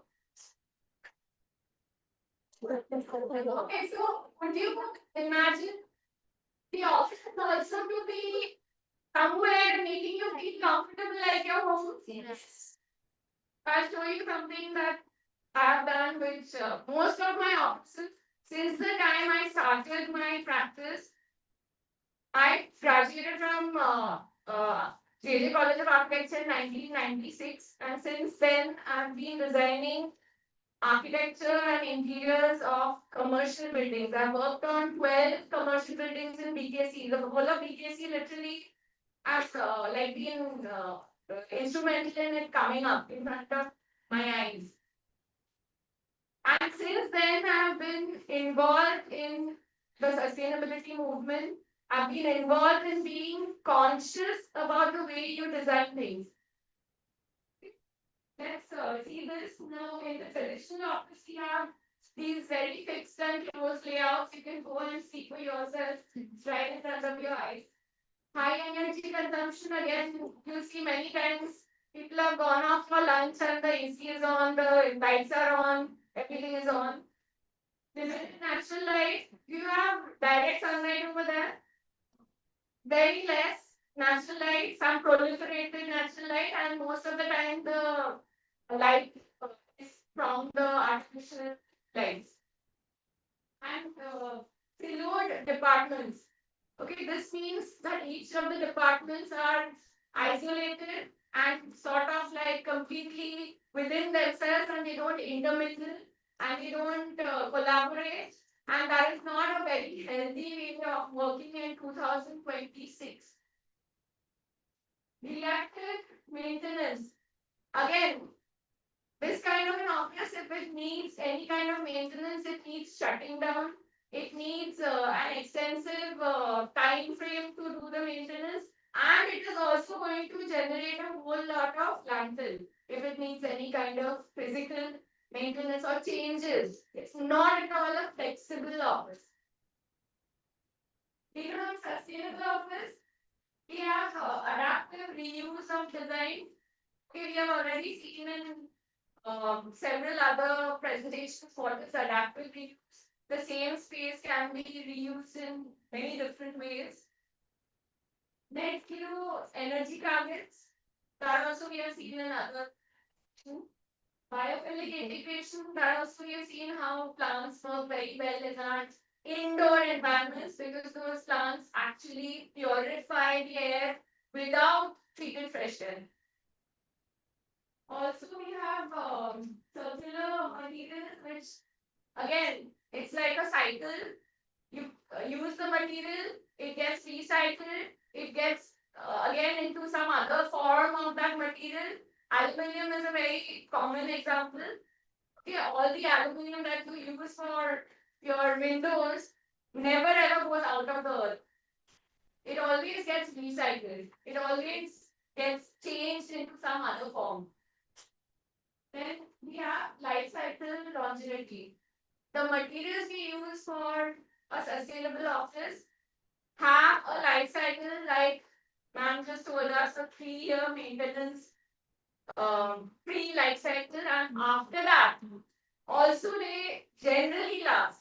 It's not that they disintegrate and you need to throw it away. You probably need to just upgrade it a bit, maybe after a few years. Okay, that is a very important aspect when you are doing a commercial office interior because it's not your home where you can keep on renovating as and when you feel like. It's somebody else's property and that office is going to be productive and working, so you can't keep shutting it down to do renovations.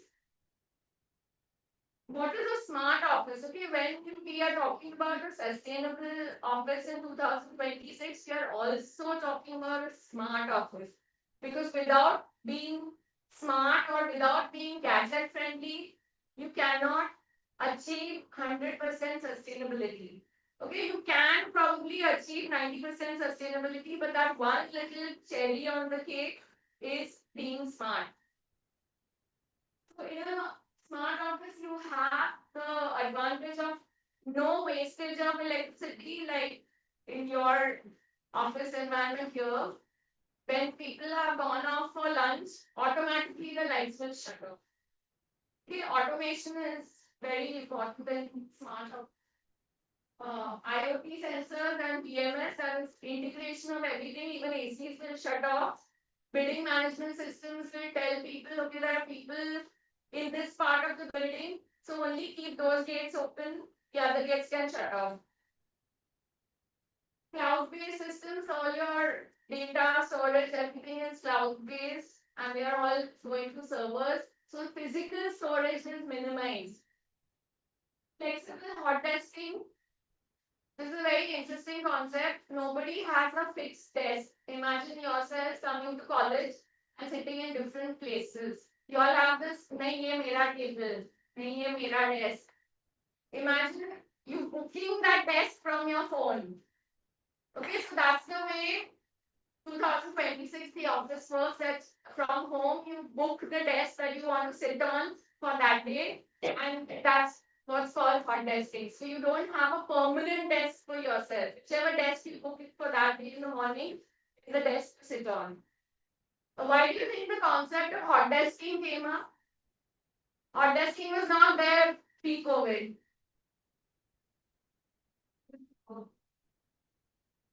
So most of the time you're working from home and coming to office maybe twice a week or thrice a week. So the day you're coming, you would need to pre-book your space. Okay, and if you have like permanent space, supposing you're not coming to office for 5 days, it makes no sense for others not to enjoy that seat if it has very nice environmental views or anything like that. Then we have predictive analytics that we see. So we know what is similar that you got. I'm not going to bore you. All this has all been covered. Girls, please let me know if I can go ahead. So also has been covered. We all know about other certifying bodies. Okay, this is something for the interior part of certification. your design approach, your basic design approach has to be eco-friendly and sustainable. Okay, your concept sheet, which you guys make in college, that has to talk about making the environment net zero, making the environment sustainable.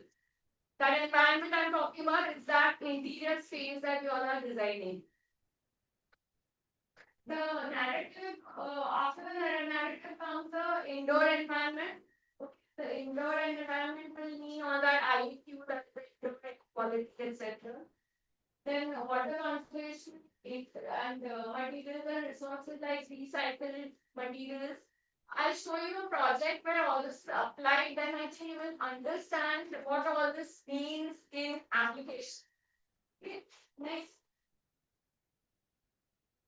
This all you have already seen, right? Can we move on? Yes. Okay, this is something that one of these things I have used personally, that light shells, which ma'am has shown in the architectural context. I have used it in the interior context. I will show you the slides and you'll understand.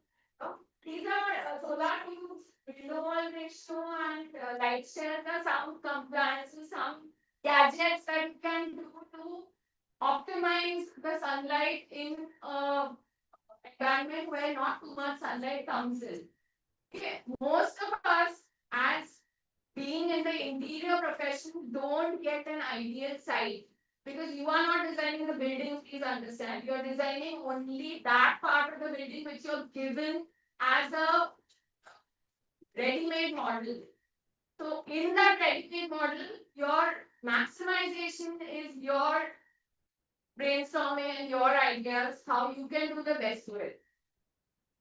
Next. So this is what a light shelf indoors looks like. Can you see? That's the indoor light shelf. What ma'am showed you is an external light shelf.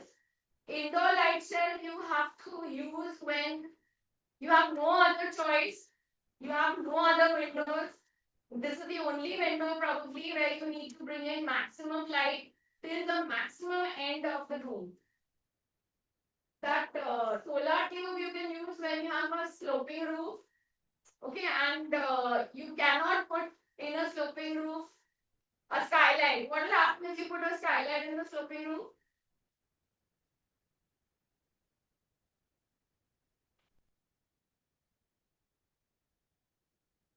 What happens when you put the skylight in the sloping?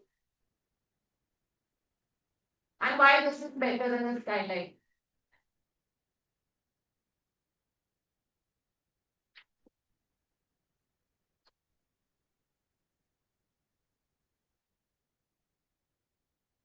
There is no direct sunlight coming in. It will come in at an angle and it will be diffuse. And it will depend on the rays of the sun and what angle is it falling and is it adequate enough to bring the light right in. So this is a short way of illuminating the space. Bring that tube and put the light right in. Okay, without any loss of light. Next. These are some smart situations in which you can use the gadgets and make the entire environment sustainable and save a lot of wastage of resources. Next. These I think already you know about. Can I go ahead? Yes. Water conservation, everyone's talked about it extensively this much. By now, it should have got ingrained into your heads, and next project you can't go wrong now, guys. Girls. Next. Rainwater harvesting, all has been talked about. Closed loop systems is something I want to talk about. Okay, now we have been completely ravaging the earth for so many years. Suddenly, mankind has woken up and realized that just being sustainable is not good enough. We need to be regenerative. We need to give back now. Okay, so giving back, there are systems in place now. That Bullet Center is a very famous case study which you all can study online and see. That is a building which gives back to the environment. Okay, it has literally helped the nearby areas to get water and to get electricity through their own solar, their harnessing. Okay, it's not only for themselves, they are giving it back to the society also. Themselves, they are not taking a single drop of electricity or water from the municipal mains. They are generating their own and they are using it. Plus, they are generating surplus and they are giving it back. That is regenerative cycles. Next. Embodied energy, this all has got in, right? सुबह से बहुत बार अमर करके अंदर घुस रहा है ना no Yes. no they have she has talked about embodied energy okay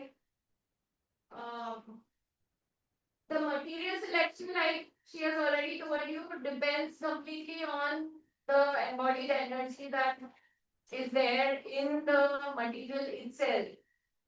Yes, so you can see the chart, what are easily usable in interiors and what can be used with discretion. It's not that aluminium cannot be used at all.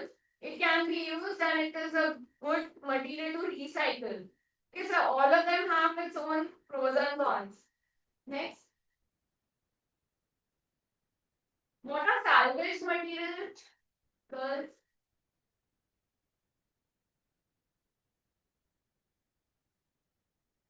Salvage materials क्या होता है?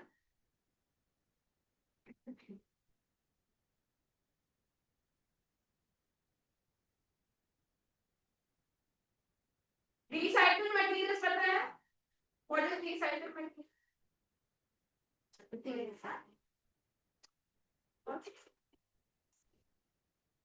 Recycled is made out of plastic. Recycled plastic. Recycle is something that was existing which has been changed and reused in a different form. Okay, so that is as simple as that. So if you had your grandmother's sofa which you have reupholstered and you are using it today, even that is recycling. Right? If your grandmother's house had caught fire and it got completely like damaged and then you sort of revived it, that is salvage. You salvaged it from the fire and you're using it. Next. So POC I think was already covered. Right? Can I go ahead? Yes. Daylight views and occupant well-being. Views are very important for occupant well-being. Do you agree? Yes. If you have a window seat in your office, is that more productive than having a seat in the middle somewhere? Yes, no? Middle is better? We have our own opinions. Biophilic design, all these plants I think again have been shown to you. By now you know plants are our friends. We need to use them in our interiors. And they purify the air, they like work for us. And you get more marks if you use plants. Acoustic comfort. Okay, this is very important when you're designing an office because you don't want to take extra efforts to make the cabin soundproof.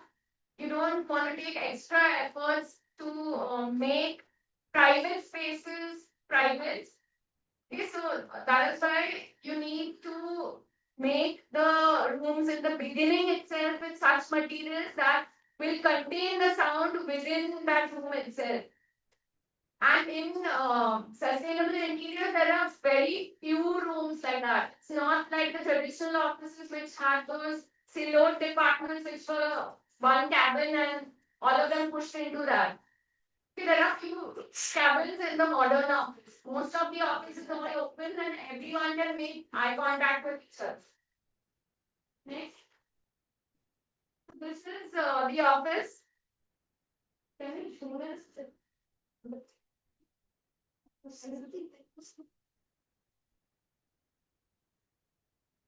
Can you see this right? Yes. Yeah. So you have the entrance from top. And you see that it's an L-shaped long office. And the window is only on the north side, nowhere else. But thank God it's the north light window. Otherwise, it would have been even more difficult, right? So this is an office for a company which manufactures sensors. It's a MNC which manufactures sensors. Sensors like CO2 monitoring sensors, occupancy monitoring sensors. So you can imagine their agenda would be to make it a sustainable office because it is what they stand for. They are selling those sensors to all the sustainable companies of the world, and they are expecting the sustainable companies to come and see their products in this center of excellence, as they call it. It's not an office, but it is their center of excellence, COE. So you enter from there and you have a reception. Then you have a waiting area. This office happens to be in Coimbatore in Tamil Nadu, which is culturally very rich.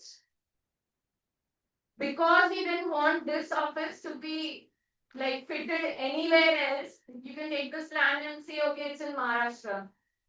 Right? Because we didn't want that to happen and we wanted an identity of the office. That's why the furniture used at the entrance at that waiting area is all recycled traditional Tamil furniture. Okay, and that furniture is some 200 years old. We went to an antique place and we picked it up and we got it checked that it was authentic, it was not a fake. So after that reception and waiting area, you can see a horizontal.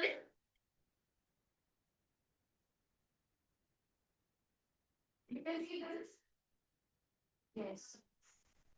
Okay, I'll show that to you what it is. It's basically a piece of furniture to separate out the work cafe from the waiting area, and it is not a partition. Okay, so that's a way in which you can segregate spaces by not putting a partition, which will completely obliterate your view of the entire space. After that, you have the working area and the diner seating. You can eat food and do your work also in today's office. Okay, it's not mandatory that you take a lunch break. During lunch break also you can be doing work. As we come inside, we come to the work cafe, that's the pantry of the work cafe. When we cross the pantry of the work cafe, the first cabin on the bottom is the factory which assembles the sensors that they make. Okay, that factory is a place where they bring their clients from worldwide and they show them the place that this is how things are done. After the factory is again a adaptive reuse room. That is the training room, which the training furniture is movable. They all get moved and stacked. And that same room becomes a yoga room. Okay, and the same room can become a prayer room. It can be anything. Okay, so it's a multi-purpose room. That kind of a multi-purpose room is very, very required in an office in 2026 because what is the need of the hour in 2027 and 2028? We do not know. Then after that, you have those two meeting rooms of 8 people or 6 people, and then you have those small telephone booths. You all know what is the telephone booth, right? All of you have designed offices. The telephone booths are mainly for people to do one-to-one calls with their collaborators, right? Which you cannot do in the open because probably some figures you may be discussing which are confidential. Opposite to the telephone booth, you can see that red color thing. That is an amphitheater. So, do you like the concept of having an amphitheater in your office? Yes. That's the place which is most used in this office. Okay, everyone, even if they are having a cup of tea or coffee, they just take that tea and coffee and go and sit there. And that is also the ideation space.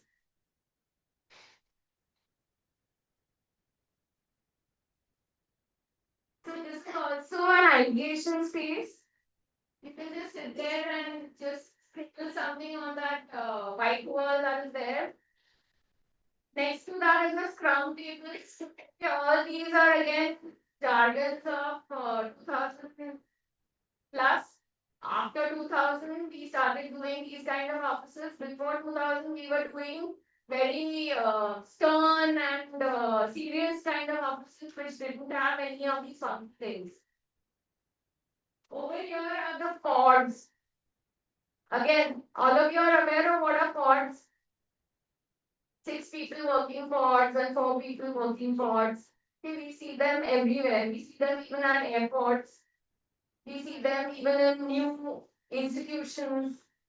Okay, they are mainly used for meetings, for collaborations, where you don't need the sound to travel too much. It's all like contained within the pod itself because it's got acoustic paneling which absorbs your sound. Then we have over here the entire work testing, hot testing, whichever desk you want to. These are the single person focus pods. If you are doing some very intense calculations, maybe you want to sit over there. I'll show you pictures of that. Like this guy has a full view. This guy also has a nice daylight view from here. This last guy, so that he doesn't feel left out, has a nice garden next to him. I'll show you that in the further slides. These are two people pods where you sit and talk to someone. Again, one to one, but you don't need video calling. That person might be in the office itself.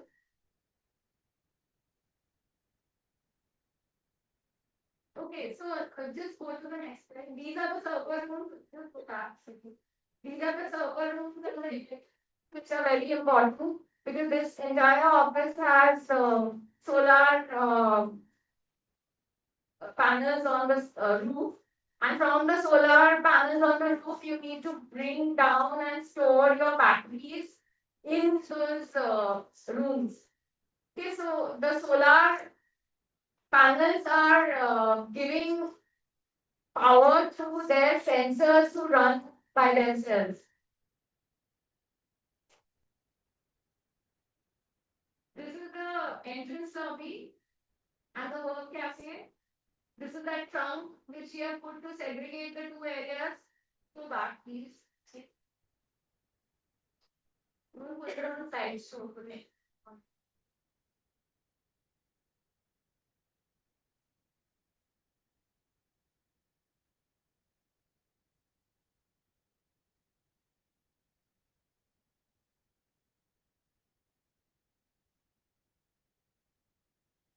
So this is the waiting area.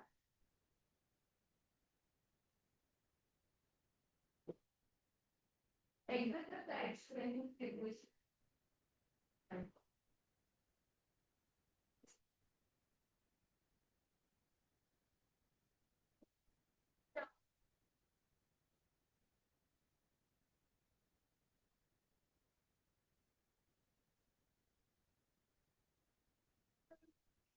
This the segregation between the working space and the waiting area.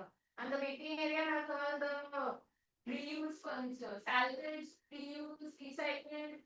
Okay, this is the high table with some bells on top.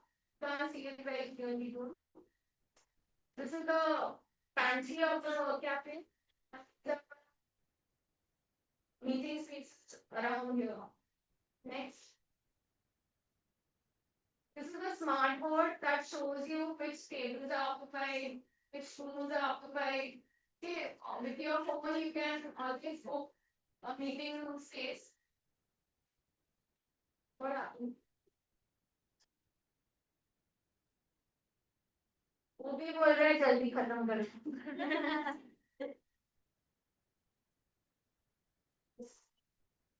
because you put it on slideshow.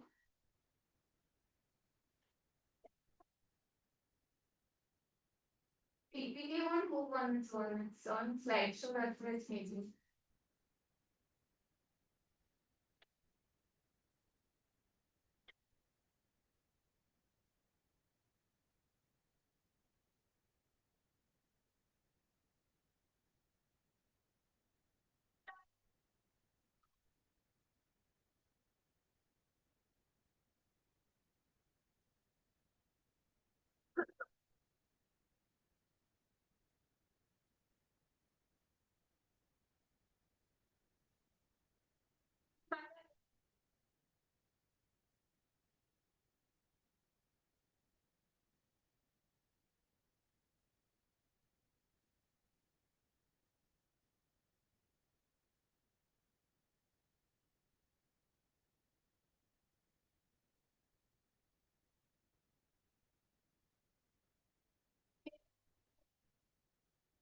That was people, and that was not cut from trees.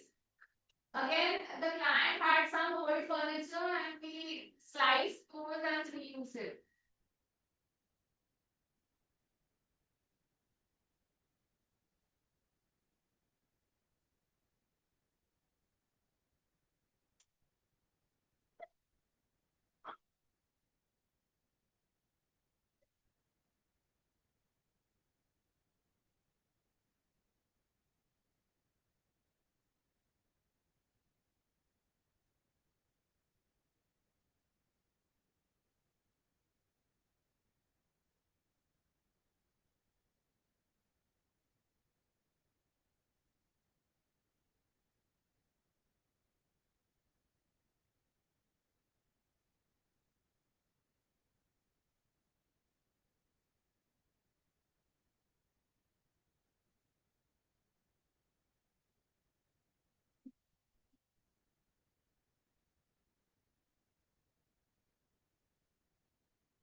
Why?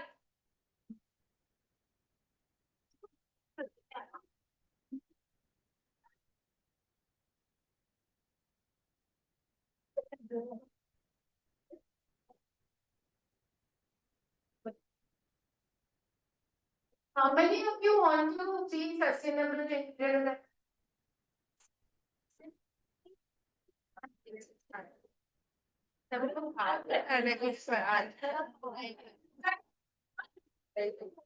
Know that being a sustainable interior designer doesn't mean that you have to use very boring materials, right? You can experiment, you can use anything that you feel like, you can recycle. Whole of your life you keep learning things, okay? You can't become complacent as a sustainable interior designer. Every day we have something new to learn. And that's the right approach to being a good interior designer, period. Even if you're doing the high-end residences in New York, still you need to keep upgrading yourself and learning. Every day is a new learning. So what did you learn today? Nothing. How to keep hungry till 6 o'clock. What did you learn today? Sustainability. एक दिन में सीखते हैं आप sustainability हमको पूरा जिंदगी लगा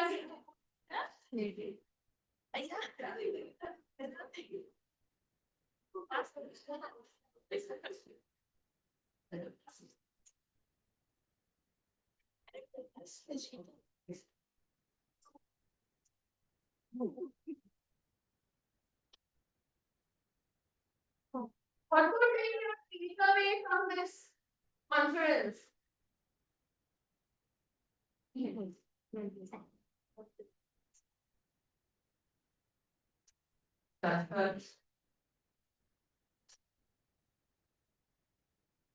There is no takeaway from the conference and the conference is not a success.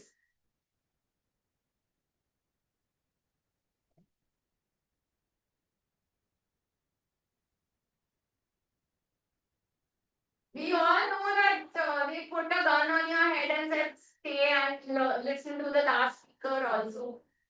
Okay. But what was your takeaway from this conference? Yes.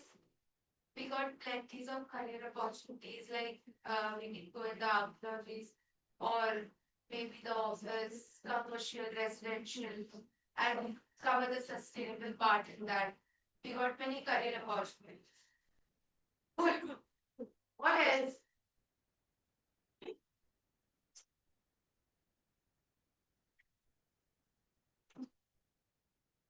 Okay, I'll come back to that later. Here, some more. Tell me. The mural. The handmade mural. Tell your next. That's the worst pantry. It's a part of the work cafe.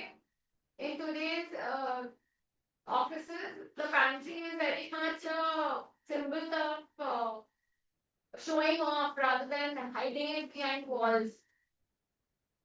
This is the factory where not everyone is allowed to enter, but their production is seen by everyone. These are the other rooms that we saw in the plan. Good. Which one? Factory is assembling the parts of the sensors that they manufacture.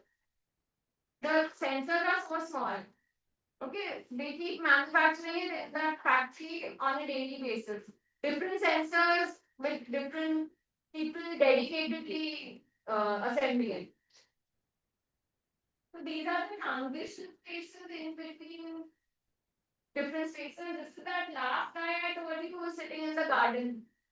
Single person thought he's feeling left out. I don't get outside views.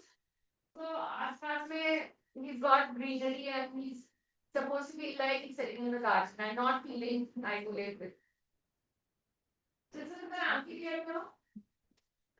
And the loading material is called Wabi Sabi Bar by Welspun, which is made out of guess what? What is it made out of?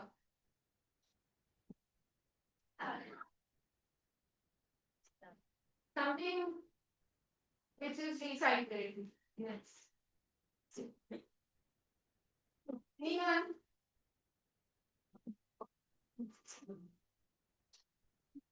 It's made out of your PET bottles which had water in it. Recycled PET bottles. Go ahead. Yeah, that's a project.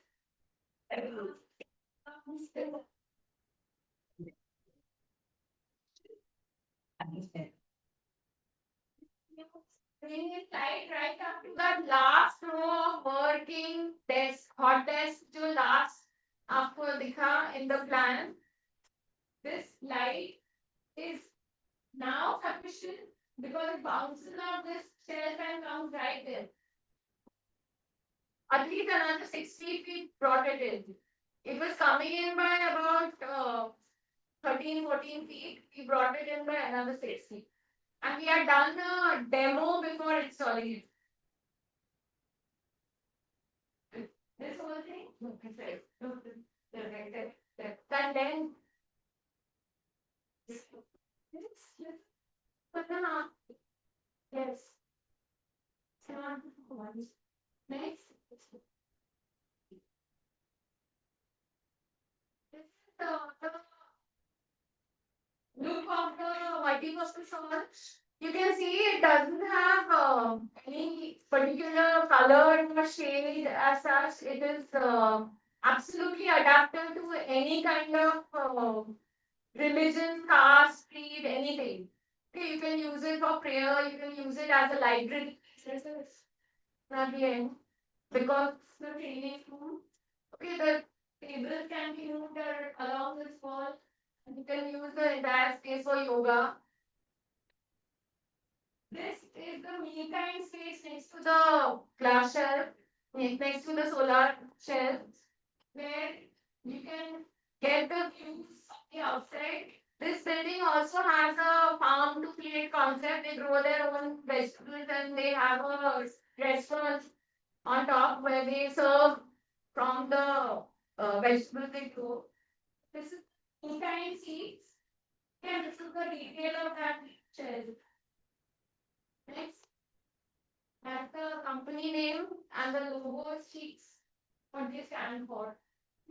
Green dot. Next, this is the pod that I was talking about. That's a very self-contained pod. You don't need to get up or anything. Everything will come on the screen there, and it's a smart pod. It will give you all the data from wherever in the world.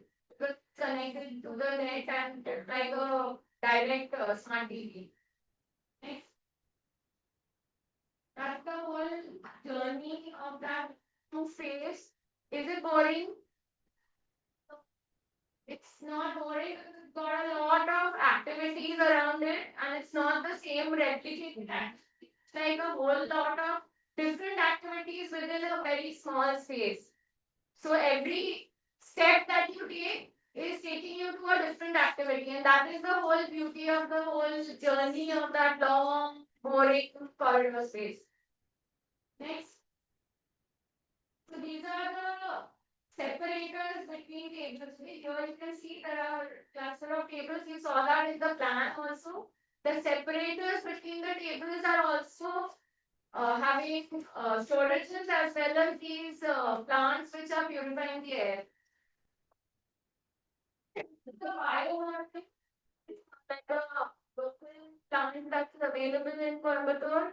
It's a replica of that in the seedling material. Next, these are the vertical walls.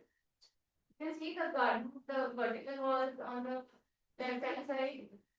They are mainly catering to the single person pods because when you're sitting alone at the desk, you are not alone. The plants are there with you. They are your friends. Remember, I told you, plants are going to be your friends for the rest of your life.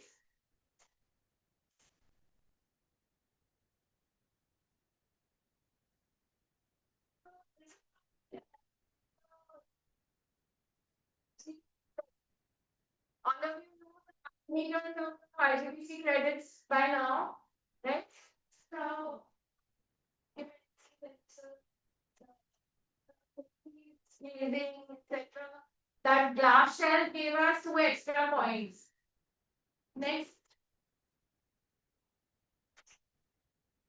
So, in 1999, I was doing offices too.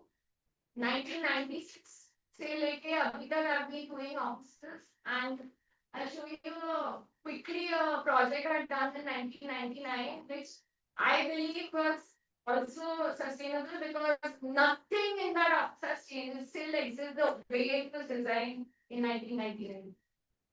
This is the office. It's for Export Import Bank of India, Exim Bank. This is the entrance, lobby, waiting area, reception, and these were done from the Gazette office. We got pictures of how Bombay looked like. in the ancient times, in that in 1999 there was no internet and no printouts and no nothing. There was internet, but nobody used it the way we are using it today. Okay, so we went to the office and got these prints and got it framed. Next. Next. Next. So here we are used, you can see plants, you can see fire modeling. This whole thing is like a etching of flora and all around. Next. That's the partition, which doesn't look as if it's a partition, it looks like a screen. The concept of screens and charlies, etc., came up in 2000. This is pre that era. Next.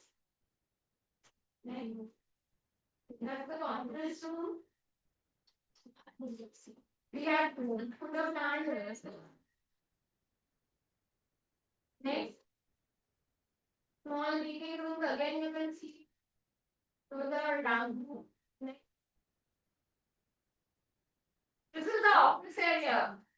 Okay, the sustainability principle that we learned was the circulation spaces have to be a whole lot more than what they were in traditional offices, right?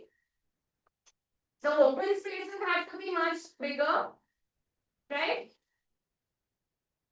No, सब सो गए क्या? Do you agree that it has to be a more open office so that you can do flexibility, so that you can change the so that you can accept you. Go ahead. Go ahead. Look at this office. Can you do adaptive use of this? 7-8 times they have changed the layout, but the office has remained exactly same. Not one single furniture has changed. Okay, they can change the layout. They can make this person sit facing that way. They can make this person sit facing this way. Anyhow, okay, the boss can be sitting somewhere on this side, and all of them can be facing him. Next. This is the resource center in the middle. We have done a collapse space or a library in the middle. That is what we saw in the modern office also, right? You need collaboration spaces somewhere where the entire office can come together. Next. That's the work cafe. There's enough space to dance around also in the work cafe. Right? So here they have put in some more bean bags and some more seating, and that was the whole idea to make that office your own. You can use whatever furniture makes you comfortable and makes you feel like you're staying home and working, so that your productivity increases. That's the library in the middle, the resource center, where collaboration happens. You can just pull your office chair there and sit and discuss things or talk about some issues. Next. Next. So 1999, 2023, and now 2050. We will still be doing sustainable interiors. Yes, thank you very much.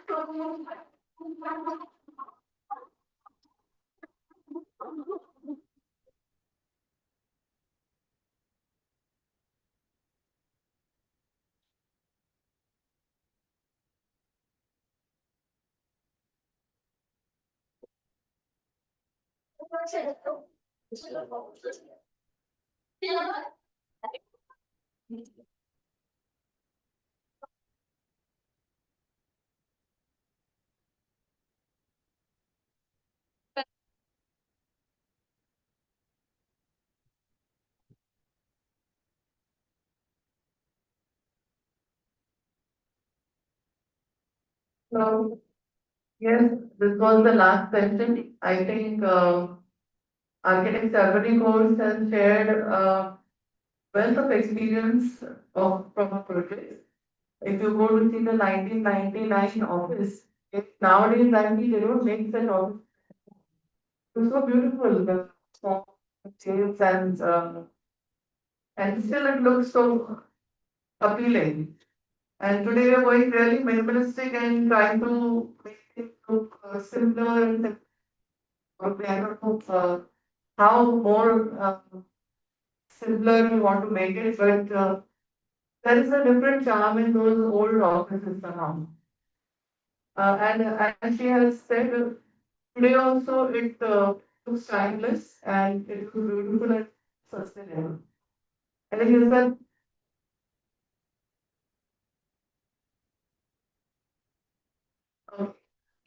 this is a long day, and all of you be really patient.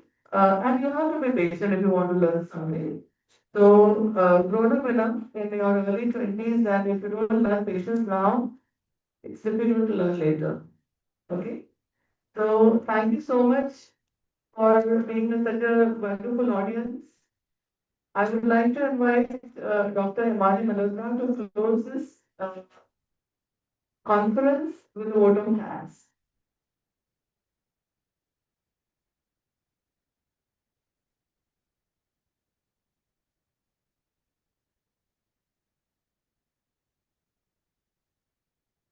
I'm sure you are going to be counting seconds, not even minutes. That's how long I'm going to stand and talk. But I think some gratitude is definitely due when a program of this scale is organized. Um, we need to thank a few people before we wind up for the day. Um, we will start our gratitude by saying thanks to our speakers who've been kind enough to stay throughout the program. So thank you so much to all of the speakers for the wonderful delegates that we had throughout the program. Thank you so much. Quickly, I would like to thank Principal Mandali ma'am for always, giving a positive approach to any idea that we reach out to her. And the entire Department of Resource Management, I will not take names. I think the staff of our department has really worked hard right from the time of the initiation of the idea that let's have some session for our students so that it could be more meaningful to them before they actually graduate, so that they can carry these sessions, this information shared, and it's also a wonderful place where you can collaborate with designers. So the ones who are really interested in taking this as your career option, you have so many designers who are there today with us. You can always reach out to them and you can have your ideas aligned with their work systems. Um, Thanks is also due to the technical staff, Lard sir and Enzima. I think without them, the technical part we can't even think of having the technical part happening. And thank you, Mr. Wilson, for always being there and providing assistance. We have this entire session on YouTube. So at any point of time you want to revisit these sessions, this entire day session will be live on YouTube. Student volunteers, including the last voice which came maintained silence, so that also kept showing that you are still responsible for the duty that will be given. All volunteers are not making the different committees and your students. I think this session was for you, okay, and I hope there are certain messages that you have taken back, though when ma'am had questioned you, you had no answers. We are assuming that you are tired, but I think the minimum message that you can take back is that sustainable design should be a hobby. It should not be only restricted to the SDG goals which we wish to achieve by 2050. So thank you very much and have a great evening. And I'm sure some students would be in a hurry. Kindly give your attendance and you can leave. Thank you so much.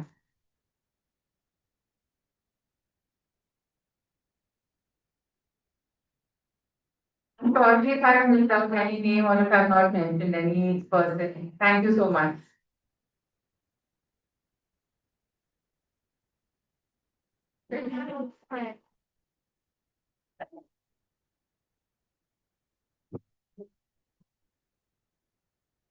Sagaria right back started open.